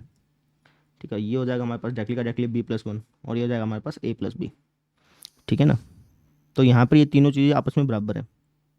ठीक है, तो दो दो करके बराबर रख लो। तो एक काम करता हूँ, इसको इसको आपस में बराबर रख देता हूँ। आप चाहें तो इसको इसको आपस में बराबर रख सकते हैं, आपकी मर्जी है, लेकिन इसको इसको बराबर रखूँगा तो फायदा हो जाएगा, वहाँ पे जल्दी निकल आएगा आंसर। तो अगर मैं इसको इसको बराबर रखूँगा तो क्या आ जाएगा, आप कहेंगे सर ये आ जाएगा a-1 बराबर a+b, ए से ए कैंसिल आउट, यानी कि b के वैल्यू आ गया हमारे पास -1। ठीक है, सेम चीज़ के साथ केवल मैं क्या करता हूँ, इसको इसको बराबर रख लेता हूँ। आप कहेंगे सर इसको इसको क्यों बराबर रखा, क्या हम इसको इसको बराबर नहीं रख सकते, बिल्कुल रख सकते हो, लेकिन इसको इसको बराबर रखने से क्या होगा कि b से b कट के डायरेक्टली a की वैल्यू आ जाएगी। समझ रहे हैं, तो फ़ायदा जिसमें हो वही काम करिए ना भाई। ठीक है ना, आप चाहें तो इसको इसको बराबर रख सकते थे, इसको इसको बराबर रख के फिर आप इसको इसको बराबर रख सकते थे, बहुत सारे अलग अलग तरीके थे, है ना। इन तीनों को आपस में बराबर रखना है, कैसे रख लो, लेकिन जो चीज़ आसान है उसको करने में फ़ायदा है। तो मैंने इसको इसको बराबर रखा, वहाँ से कट के बी की वैल्यू आ गई, इसको इसको बराबर रखा, वहाँ से कट के ए की वैल्यू आ गई, ये ए की वैल्यू बेटा, समझ रहे हैं। तो ए की वैल्यू 1 होगी भाई, बी की वैल्यू -1 होगी। अगर मैं ए की वैल्यू 1 और बी की वैल्यू -1 रखूँगा तो ये फंक्शन कंटिन्यूस होगा, इसका मतलब ये हो गया। समझ में आ गई। तो इस तरीके से हमने इस क्वेश्चन को सोल्व कर लिया, सबसे आसान क्वेश्चन था। अब हम देखते हैं अगला क्वेश्चन। क्वेश्चन देखो बेटा, जो 15वां क्वेश्चन है उसको मैं एक बार के लिए छोड़ रहा हूँ, उसको कभी बाद में कराऊंगा, अभी आप पहले ये वाला क्वेश्चन देखें। तो क्या क्या कि ये जो फंक्शन है ये बराबर है इसके जब x की वैल्यू -1 से बड़ी या बराबर हो और 0 से छोटी हो, और ये जो फंक्शन है बराबर है इसके जब x की वैल्यू 0 से बड़ी हो और 1 या 1 से छोटी हो। ठीक है, अब ये जो डेफिनेशन है फंक्शन की वो कहाँ पे चेंज हो रही है, किस पॉइंट पे चेंज हो रही है, तो आपके आंसर 0 पे चेंज हो रही है ना। आपके आंसर -1 पे चेंज नहीं हो रही क्या, नहीं भाई, -1 पे तो शुरू हो रही है और 1 पे ख़त्म हो रही है। ये डेफिनेशन चेंज कहाँ पे हो रही है वो अपने को देखना होता है। तो ये जो डेफिनेशन है हमारी 0 पे चेंज हो रही है, कि आप देखिए ना कि जब x के लिए -1 से बड़ी या बराबर हो 0 से छोटी हो तब तो ये डेफिनेशन थी, लेकिन जैसे ही 0 से बड़ी होगी डेफिनेशन, जैसे ही x के लिए 0 से बड़ी होगी तो डेफिनेशन चेंज हो जा रही थी। तो किस पॉइंट पर डेफिनेशन चेंज हो रही है हम उस पॉइंट पर कंटिन्यूस लेके चलते हैं, तभी हमारी यहाँ पे वैल्यू निकल के आती है पी की। यहाँ पे इस क्वेश्चन में हमें पी की वैल्यू निकालनी है। ठीक है ना, एग्जामिनर में अगर ये क्वेश्चन आएगा ना तो वहाँ पे बोलेगा कि पी की वैल्यू निकालिए, मैं डायरेक्टली बता रहा हूँ आपको, यहाँ पे हमें पी की वैल्यू निकालनी है। तो हम कैसे निकालेंगे, वही सेम चीज़ जो हम पिछले क्वेश्चन में करते आ रहे हैं। हम कहेंगे कि चूंकि ये जो फंक्शन हमारा ये x बराबर 0 पर कंटिन्यूस है, तो अगर ये फंक्शन x बराबर 0 पर कंटिन्यूस है तो इसका मतलब ये हो गया कि जो लेफ्ट हैंड लिमिट होगी ये बराबर हो जाएगी राइट हैंड लिमिट के, और ये बराबर हो जाएगी हमारी f(0) के। ठीक है, अब लेफ्ट हैंड लिमिट कैसे निकालेंगे? ये हो जाएगा सर जी हमारा लिमिट x टेंड्स टू 0, उसके ऊपर हल्का सा माइनस, 0 से कम के लिए फंक्शन हमें क्या रिटर्न करता है? ये चीज़ रिटर्न करता है, तो उसको लिख देते हैं √1 plus P x minus √1 minus P x upon में x। आप कहेंगे से यहाँ पे आप x को अलग अलग क्यों नहीं कर रहे? यार जो एक जिस क्वेश्चन में मैं x को अलग अलग करता था ना, वहाँ पे मैं इसलिए करता था क्योंकि वहाँ पे फॉर्मूला बन रहा होता था, साइन का फॉर्मूला बन रहा होता था, कोस का फॉर्मूला बन रहा होता था, इस तरीके से फॉर्मूला बन रहा होता था वहाँ पे, तो इसलिए वहाँ पे मैं अलग अलग करता था। यहाँ पे कोई फॉर्मूला बनेगा नहीं, अगर आप अलग अलग कर भी लेंगे तो कोई फॉर्मूला बनेगा क्या? नहीं बनेगा, तो इसलिए मैं यहाँ पे अलग अलग नहीं कर रहा हूँ। ठीक है ना। राइट हैंड लिमिट क्या हो जाएगी? ये हो जाएगी लिमिट x टेंड्स टू 0, उसके ऊपर हल्का सा प्लस, 0 से बड़े के लिए फंक्शन हमें क्या रिटर्न करता है? ये हमें ये रिटर्न करता है। यहाँ पे तो डायरेक्टली वैल्यू पुट हो जाएगी। ठीक है, इसमें मैं डायरेक्टली वैल्यू पुट नहीं कर सकता क्योंकि ये फिर 0/0 के रूप का आ जाएगा। अच्छा जी, f(0) पे वैल्यू क्या आती है? f(0) पे वैल्यू आती है सर जी, यही आती है सर जी। तो अगर मैं यहाँ पे x की जगह 0 पुट करूँगा तो ये हो जाएगा हमारे पास 1/(-2). ठीक है ना। सॉल्व करते हैं। तो यहाँ पे मुझे तिकड़मबाजी करनी पड़ेगी, यहाँ पे कोई तिकड़मबाजी करने की जरूरत है नहीं। यहाँ पे क्या तिकड़मबाजी करें? आप कहेंगे सर आप न्यूमरेटर का प्रमेयकरण कर लीजिए, रैशनलाइजेशन कर लीजिए, है ना, अंश का प्रमेयकरण कर लीजिए। कर लेते हैं। तो ये हमें कुछ इस तरीके से दिखाई देगा। इसकी मैं गुणा कर दूंगा √1 प्लस पी एक्स प्लस में √1 माइनस पी एक्स से, और इसी से मैं डिवाइड कर दूंगा 1 प्लस पी एक्स प्लस में √1 माइनस पी एक्स से, बराबर इसमें डायरेक्टली वैल्यू पुट कर दो, इसमें तो कोई दिक्कत है ही नहीं। तो ये तो हमारा ऐसा हो गया भाई। ठीक है, 1/-2 को हो या फिर -1/2 को हो, बात एक ही होती है भाई, तुम्हारी मर्जी, तुम कैसे कह लो। ठीक है, अब इसको सॉल्व करते हैं। तो a minus b into a plus b, a minus b into a plus b क्या होता है? आप कहेंगे सर a² माइनस b², तो ये हो जाएगा 1 plus P x minus 1 minus P x upon में सेम का सेम लिखो, बस गुणा करके दिखा देना कि भाई मैं गुणा कर रहा हूँ। असल में गुणा मत करना, बस ऐसा सिंबल के रूप में दिखा देना कि मैंने गुणा किया है, क्योंकि कटेगा ना ये चीज़।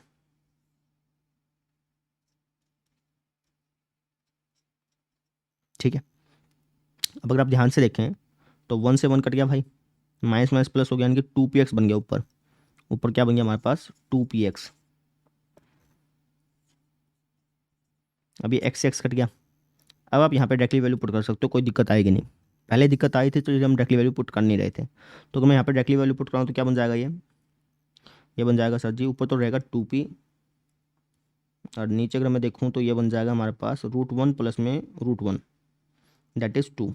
कहेंगे मतलब कि ये बन जाएगा p, ये हमारे पास क्या बन जाएगा? p, और यहाँ पे आप 1/-2, 1/-2, तो ये तो p हो गया, है ना। तो इसका मतलब कि p जो है वो बराबर है 1/-2 के, है ना। तो बस ये निकल गई वैल्यू, p की वैल्यू तो निकालनी थी, आ गया हमारा आंसर। कितना आसान सा था, कोई मुश्किल थी नहीं इसके अंदर। तो इस तरीके से हमने इस क्वेश्चन को सोल्व कर लिया। अब हम देखते हैं अगला क्वेश्चन। अब ये वाला क्वेश्चन देखो बेटा, क्या लिखा है कि f(x) बराबर है इसके जब x की value less than equal to 0 हो, और f(x) बराबर है इसके जब x की वैल्यू ग्रेटर देन 0 हो। इसको कैसे सॉल्व करेंगे? जैसे पिछले क्वेश्चन को सॉल्व किया, हम कहेंगे चूंकि ये जो फंक्शन है ये हमारा x बराबर 0 पर कंटिन्यूस है, तो अगर ये फंक्शन x बराबर 0 पर कंटिन्यूस है तो इसका मतलब ये हो गया कि जो लेफ्ट हैंड लिमिट है वो बराबर हो जाएगी राइट हैंड लिमिट के, और ये बराबर हो जाएगा हमारा f(0) के। अब लेफ्ट हैंड लिमिट क्या है? लेफ्ट हैंड लिमिट है सर जी ये, है ना भाई, लिमिट x टेंड्स टू 0, उसके ऊपर हल्का सा माइनस, f(x) क्या हो जाएगा? यही तो होगा, तो लिख दो a sin π/2 into x plus 1 बराबर राइट हैंड लिमिट क्या हो जाएगी? ये हो जाएगी लिमिट x टेंड्स टू 0, उसके ऊपर हल्का सा प्लस, है ना, और राइट हैंड लिमिट हमारे पास क्या है? ये है 10x minus sine X upon में एक्स क्यूब बराबर एफ ऑफ जीरो क्या हो जाएगा, एफ ऑफ जीरो हो जाएगा सर जी ये, क्योंकि बराबर का निशान यहीं पे लगा हुआ है, तो लिख दो A sine pi by two, X की जगह मुझे जीरो लिखना पड़ेगा क्योंकि मैंने एफ ऑफ जीरो की वैल्यू देखनी है ना, तो इसलिए एक्स की जगह मुझे जीरो लिखना पड़ेगा, तो कुछ ऐसा ऐसा हो जाएगा। अब लेफ्ट हैंड लिमिट को सॉल्व करते हैं, तो इसमें तो डायरेक्टली वैल्यू पुट कर दो, कोई दिक्कत आई नहीं इसके अंदर, जिसके अंदर दिक्कत आती है उसके साथ हम तिकड़मबाजी करते हैं, इसमें कोई दिक्कत आएगी नहीं, आप डायरेक्टली वैल्यू पुट कर दीजिए। जब आप डायरेक्टली वैल्यू पुट करेंगे तो ये कुछ आपको इस तरीके से दिखाई देगा, ठीक है।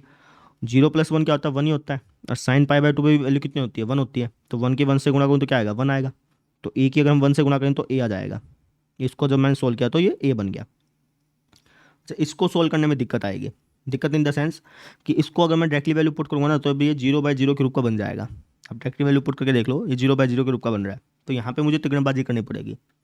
तिगड़मबाजी क्या कर सकता हूँ कि जो टेंजेंट एक्स लिखा है ना, इसको एक काम करता हूँ sine x by cos x के रूप में तोड़ लेता हूँ।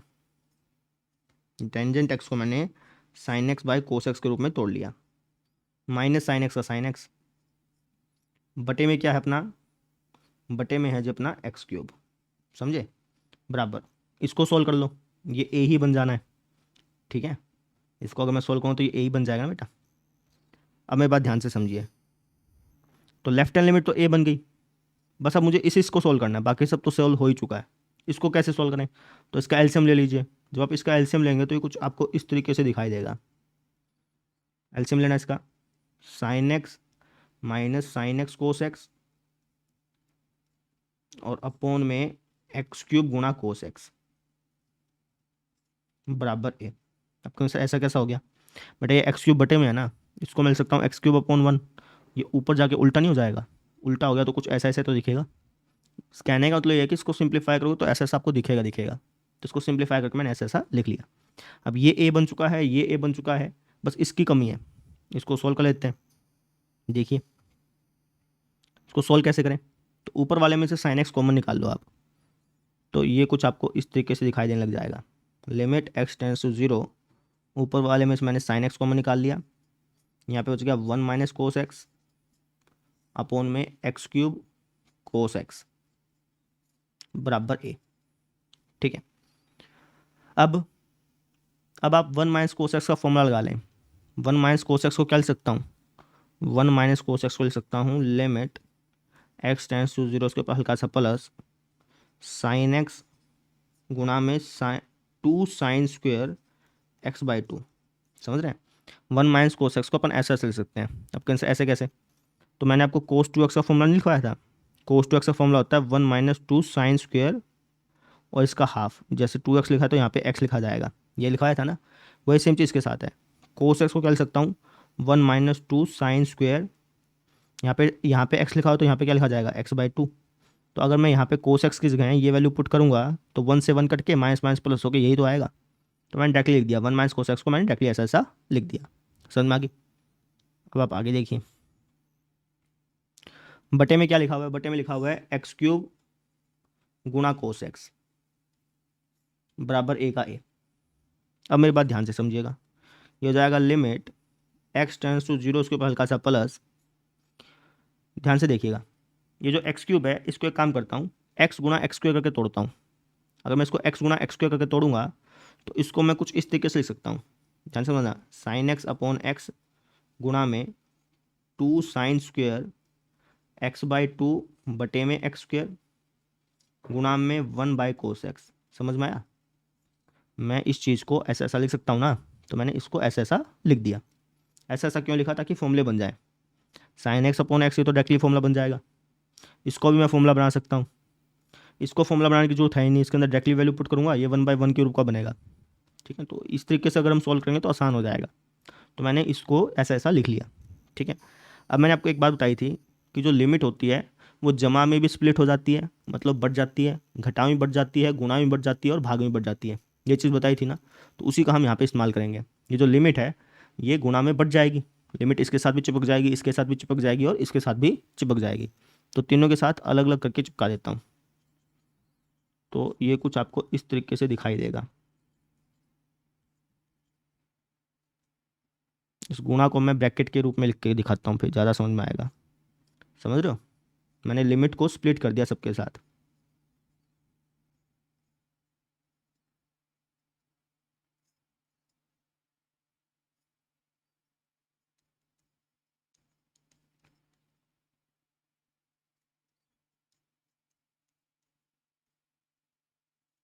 ठीक है, अब इसका तो डायरेक्टली फॉर्मूला बन रहा है, इसमें तो कोई दिक्कत है ही नहीं।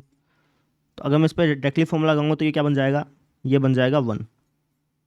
इसका भी फॉर्मूला बना सकता हूँ, बस थोड़ा सा तिकड़मबाजी यहाँ पे करनी पड़ेगी। क्या तिकड़मबाजी करनी पड़ेगी, देखो इस चीज़ को मैं लिख सकता हूँ, एक काम करता हूँ 2 को बाहर निकाल लेता हूँ पहले, तो इसको मैं कुछ ऐसा लिख सकता हूँ।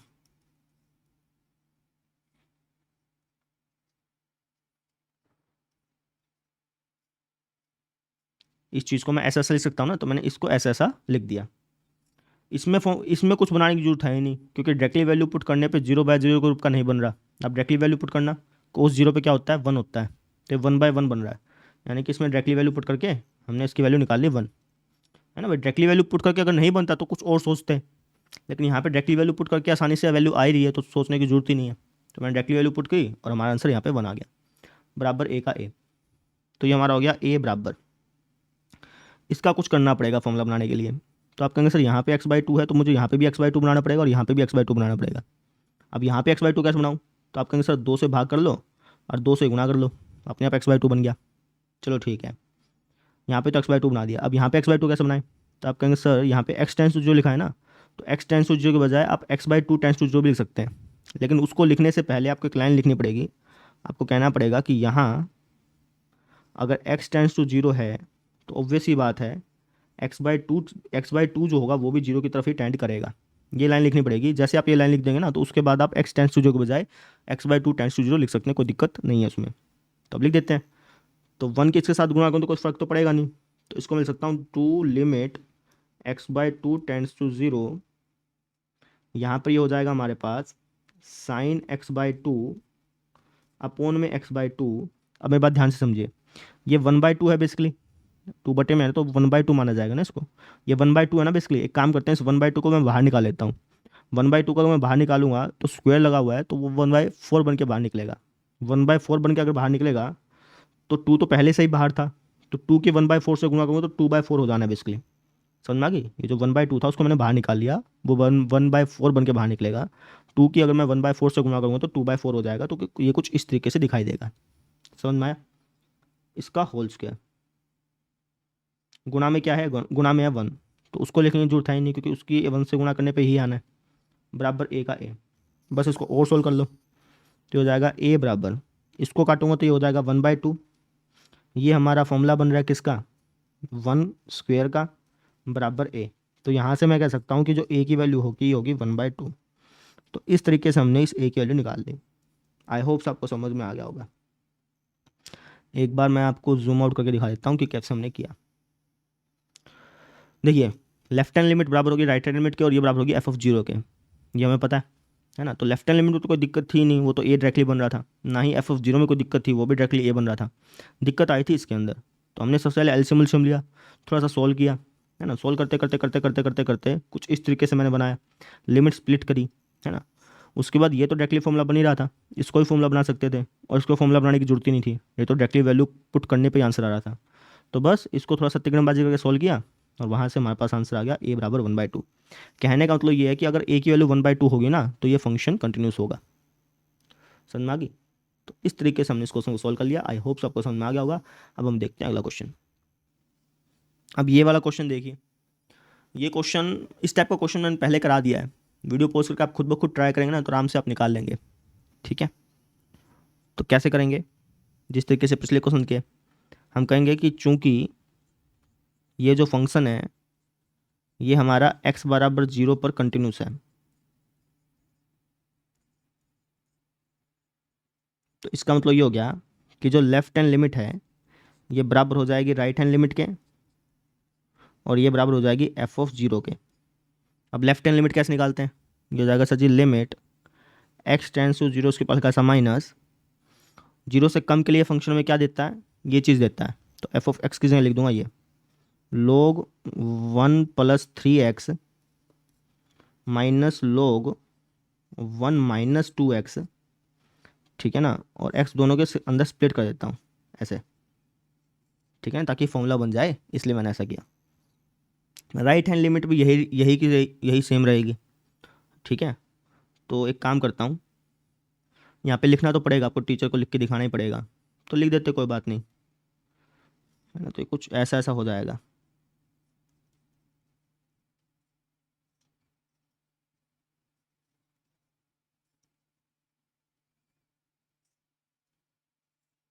अच्छा, f(0) क्या हो जाएगा? f(0) हो जाएगा सर जी के, ठीक है। अब इसको सॉल्व कर लेते हैं। सॉल्व कैसे करेंगे? तो आप कहेंगे सर लिमिट को स्प्लिट कर लो। लिमिट को स्प्लिट कर लेते हैं भैया, तो हो जाएगा लिमिट x टेंस टू 0, उसके पास हल्का सा माइनस log 1 + 3x अपॉन में x, minus limit x tends to 0, उसके पास हल्का सा माइनस log 1 - 2x अपॉन में x, ठीक है। सेम चीज़ इसके साथ होगी, लेकिन इसको मैं बाद में लिख दूंगा क्योंकि सेम चीज़ ही होनी है ना। पहले इसको मैं सोल्व करके आपको दिखा देता हूँ। तो अगर आप ध्यान से देखें तो ये हमारा एक फॉर्मूला बन रहा है, बस थोड़ी सी मॉडिफिकेशन करनी बाकी है इसके अंदर। क्या मॉडिफिकेशन करनी बाकी है? तो आप कहेंगे सर आप एक काम करिए, यहाँ पे 3x है ना, तो इसको 3x बनाना पड़ेगा आपको, इसको भी 3x बनाना पड़ेगा, ठीक है। तो इसको 3x कैसे बनाऊँ? तो आप कहेंगे सर 3 से गुणा कर दो, है ना, और 3 से ही भाग कर देना, या फिर आप कह लो कि ऐसे लिख दो भाई, 3 से 3 करके वही सेम चीज़ रहेगी ना। यहाँ पे ये x था, मुझे इसको 3x बनाना था, तो मैंने क्या किया, 3x यहाँ पे लिख दिया, 3 यहाँ पे लिख दिया, ताकि मॉडिफाई हो जाए और ये 3x बन जाए। समझ में कि 3 से गुणा कर दिया, 3 से भाग कर दिया, आप ऐसे समझ लो यार, ठीक है। तो ये तो 3x बना दिया भाई। अब इसको 3x कैसे बनाऊँ? तो आप ऐसे बिल्कुल बना सकते हैं, बस 3x बनाने से पहले आपको यहाँ पे एक लाइन लिख के दिखानी पड़ेगी टीचर को। क्या लाइन लिख के दिखानी पड़ेगी? आपको कहना पड़ेगा कि यहाँ अगर x टेंस टू 0 है तो ऑब्वियस ही बात है 3x जो होगा वो भी 0 की तरफ टेंड करेगा, ठीक है। तो ये हमारा फॉर्मूला बनके तैयार हो गया, इसमें तो कोई दिक्कत नहीं है। अब इसी तरीके से इसको फॉर्मूला बनाऊंगा, इसको कैसे बनाएंगे भैया? तो अब मेरी बात ध्यान से समझिए, यहाँ पे एक बच्चे का डाउट भी आया था। यहाँ पर अगर आप देखें तो ये जो चीज़ ऊपर लिखी हुई है इसको मिल सकता हूँ log 1 प्लस में -2x अपॉन में x। अब फॉर्मूला बनाने के लिए मैंने आपको बताया था कि जो चीज़ यहाँ पे होती है ना वही सेम चीज़ नीचे होनी चाहिए। अब यहाँ पे लिखा हुआ -2x, तो यहाँ पर भी इस x को मुझे -2x बनाना पड़ेगा। कैसे बनाऊँ? तो -2 से गुणा कर दो, -2 से भाग कर दो, अपने आप -2x बन गया। समझ रहे हैं? ठीक है। एक बच्चे का डाउट आया था कि सर ये जो आप लोग वाला फॉर्मूला लगाते हो तो प्लस में लगता था, ये माइनस में कैसे लगा दिया आपने? पिछली बार ये क्वेश्चन कराया था ना, उस टाइम एक बच्चे का डाउट आया था। तो बेटा इस माइनस को मैं ऐसे तो लिख सकता हूँ ना, ठीक है। तो अगर मैं इसको ऐसे लिख सकता हूँ तो ये फॉर्मूला आराम से बनेगा ऑब्वियस सी बात है। तो इसलिए मैंने पिछली बार ऐसे फॉर्मूला लगा दिया था। समझ में आ गई? ठीक है। तो ये जो चीज़ यहाँ पे लिखी हुई है इसको मैं कुछ ऐसा ऐसा लिख सकता हूँ, लिख देते हैं। समझ में आ गई? इसको अगर आप लिखना चाहें तो ऐसा आप ऐसे लिख दीजिए समझाने के लिए टीचर को कि भैया मैंने ऐसे फॉर्मूला लगाया। समझ में आ गई क्या? ये जो चीज़ यहाँ पे लिखी थी उसको मैंने ऐसा मॉडिफाई करके लिख दिया, इस चीज़ को ऐसे ऐसे मॉडिफाई करके मैंने लिख दिया, ठीक है। अब यहाँ पे मुझे x टेंस टू 0 के बजाय क्या लिखना पड़ेगा? -2x टेंस टू 0 लिखना पड़ेगा, तभी जाके तो ये फॉर्मूला तैयार होगा ना। समझ रहे हैं? ठीक है। अब मेरी बात ध्यान से समझिए, यहाँ पे आपने x टेंस टू 0 के बजाय -2x टेंस टू 0 लिखा है, ठीक है। अब इसको लिखने से पहले आपको टीचर को लाइन लिख के दिखानी पड़ेगी, आपको कहना पड़ेगा कि अगर x टेंस टू 0 है तो ऑब्वियस सी बात है -2x टेंस टू भी 0 होगा ही होगा। जब आप ये लाइन लिख देंगे ना तो आप इसको ऐसा लिख सकते हैं, x टेंस टू 0 के बजाय -2x टेंस टू 0 लिख सकते हैं, ठीक है। अभी जो -2 है ये अंदर है, इसको मैं बाहर निकाल लेता हूँ। अगर मैं इसको बाहर निकालूंगा तो बेसिकली +2 हो जाएगा। समझ में आई? इसको यहाँ से मिटा देता हूँ, मैंने ये -2 को बाहर निकाल लिया तो ये बेसिकली +2 हो गया। समझ में आ गई? अब यही सेम चीज़ इसमें भी हो जाएगी, इसमें कुछ फ़र्क तो होगा नहीं। ये जो चीज़ मैंने लिखी यही सेम चीज़ राइट हैंड लिमिट के लिए हो जाएगी, तो लिख देते हैं। तो ये हो जाएगा हमारा, इसको मैं दूसरे पेन से लिख देता हूँ। राइट हैंड लिमिट हो जाएगी लिमिट x टेंस टू 0, उसके पास हल्का सा प्लस, बाकी सारी चीज़ सेम, 3x टेंस टू 0 लिख दो, 3 log 1 + 3x अपॉन में 3x प्लस में 2 limit -2x tends to 0 log 1 plus into -2x upon में -2x, बराबर के। समझे? थोड़ा सा ऊपर करके दिखाता हूँ, समझ में आ गई मेरी बात? ठीक है, ठीक है ना? जो चीज़ यहाँ पे हुई वही सेम चीज़ यहाँ पे हुई, बस फर्क ये था कि यहाँ पे तो हम x x 3x tends to 0 minus लिखते थे, यहाँ पे हमें लिखना पड़ेगा 3x टेंस टू 0 प्लस। ठीक है, और यहाँ पे हम माइनस का 2x टेंस टू 0 माइनस लिखते थे, यहाँ पे हमें लिखना पड़ेगा माइनस का 2x टेंस टू 0 प्लस, और कुछ फर्क है नहीं इसके अंदर। ठीक है, अब आपको यहाँ पे ये रीज़न लिख के दिखाने पड़ेंगे, आपको कहना पड़ेगा कि अगर x टेंड कर रहा है 0 प्लस की तरफ तो ऑब्वियस सी बात है 3x भी टेंड करेगा 0 प्लस की तरफ, तभी आप यहाँ पे 3x लिख पाओगे ना। सेम चीज़ इसके साथ, अगर x टेंड कर रहा है 0 प्लस की तरफ तो ऑब्वियस सी बात है माइनस का 2x भी टेंड करेगा 0 प्लस की तरफ। समझ में? जब आप ये दो चीज़ लिख देंगे ना तो आप यहाँ पे x टेंस टू 0 के बजाय 3x टेंस टू 0 और x टेंस टू 0 के बजाय माइनस का 2x टेंस टू 0 लिख सकते हैं, कोई दिक्कत नहीं आएगी इसमें। समझ में आ गई? तो ये लाइन लिखने के बाद आप ऐसा ऐसा लिख दीजिएगा। ठीक है, अब इसको सॉल्व कर लो, तो ये तो हमारा डायरेक्टली फॉर्मूला बन रहा है, ये तो हमारा 1 होता है, हमें ये चीज़ मालूम है, 3 यहाँ पे लिखा हुआ है, तो लिख सकता हूँ 3 गुना 1। ये भी हमारा 1 होता है, तो इसको लिख सकता हूँ 2 गुना 1 बराबर, ये हमारा क्या होता है, ये हमारा सर जी 1 होता है, 3 गुना 1 2 गुना 1 बराबर के का के। तो यहाँ से मैं कह सकता हूँ कि के की वैल्यू क्या हो जाएगी, 5 हो जाएगी। इस टाइप का क्वेश्चन मैंने पहले करा रखा था, तो इस तरीके से हमने इस क्वेश्चन को सोल्व कर लिया। आई होप सो आपको समझ में आ गया होगा। ठीक है, अब हम देखते हैं अगला क्वेश्चन। चलिए, अब इस क्वेश्चन को आप करिएगा खुद ब खुद। ठीक है, इस टाइप का क्वेश्चन भी मैंने कराया हुआ है, आपको दिखा भी दूंगा, तो इसको आप खुद करना। इसके अंदर में इस ए की वैल्यू निकालनी है। वीडियो पॉज करिए, इसको खुद ब खुद आप सोल्व करिए। ये वाला क्वेश्चन मैंने कराया हुआ है, दिखाऊं? ये देखिए क्वेश्चन नंबर 10वां, आप देखिए, आपको दिख रहा होगा आपकी स्क्रीन पे।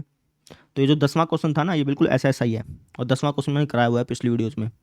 बस फर्क ये है कि इस 10वें क्वेश्चन में यहाँ पे 4x लिखा हुआ है, और जो अभी मैंने आपको क्वेश्चन दिया उसमें यहाँ पे 10x लिखा हुआ है।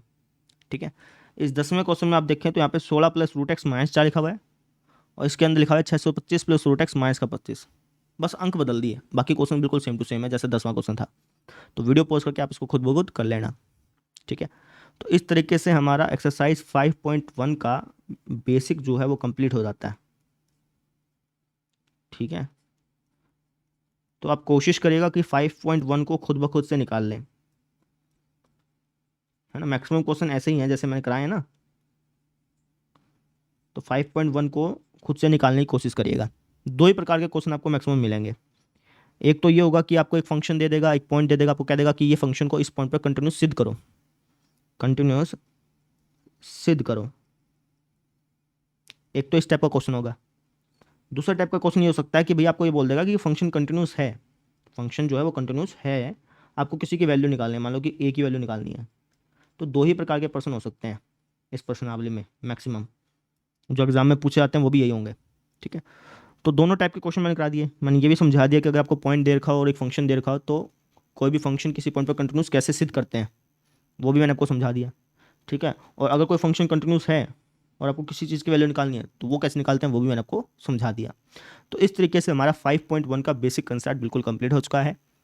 अब अगले लेक्चर में मैं आपको 5.1 कंप्लीट निकलवाऊंगा।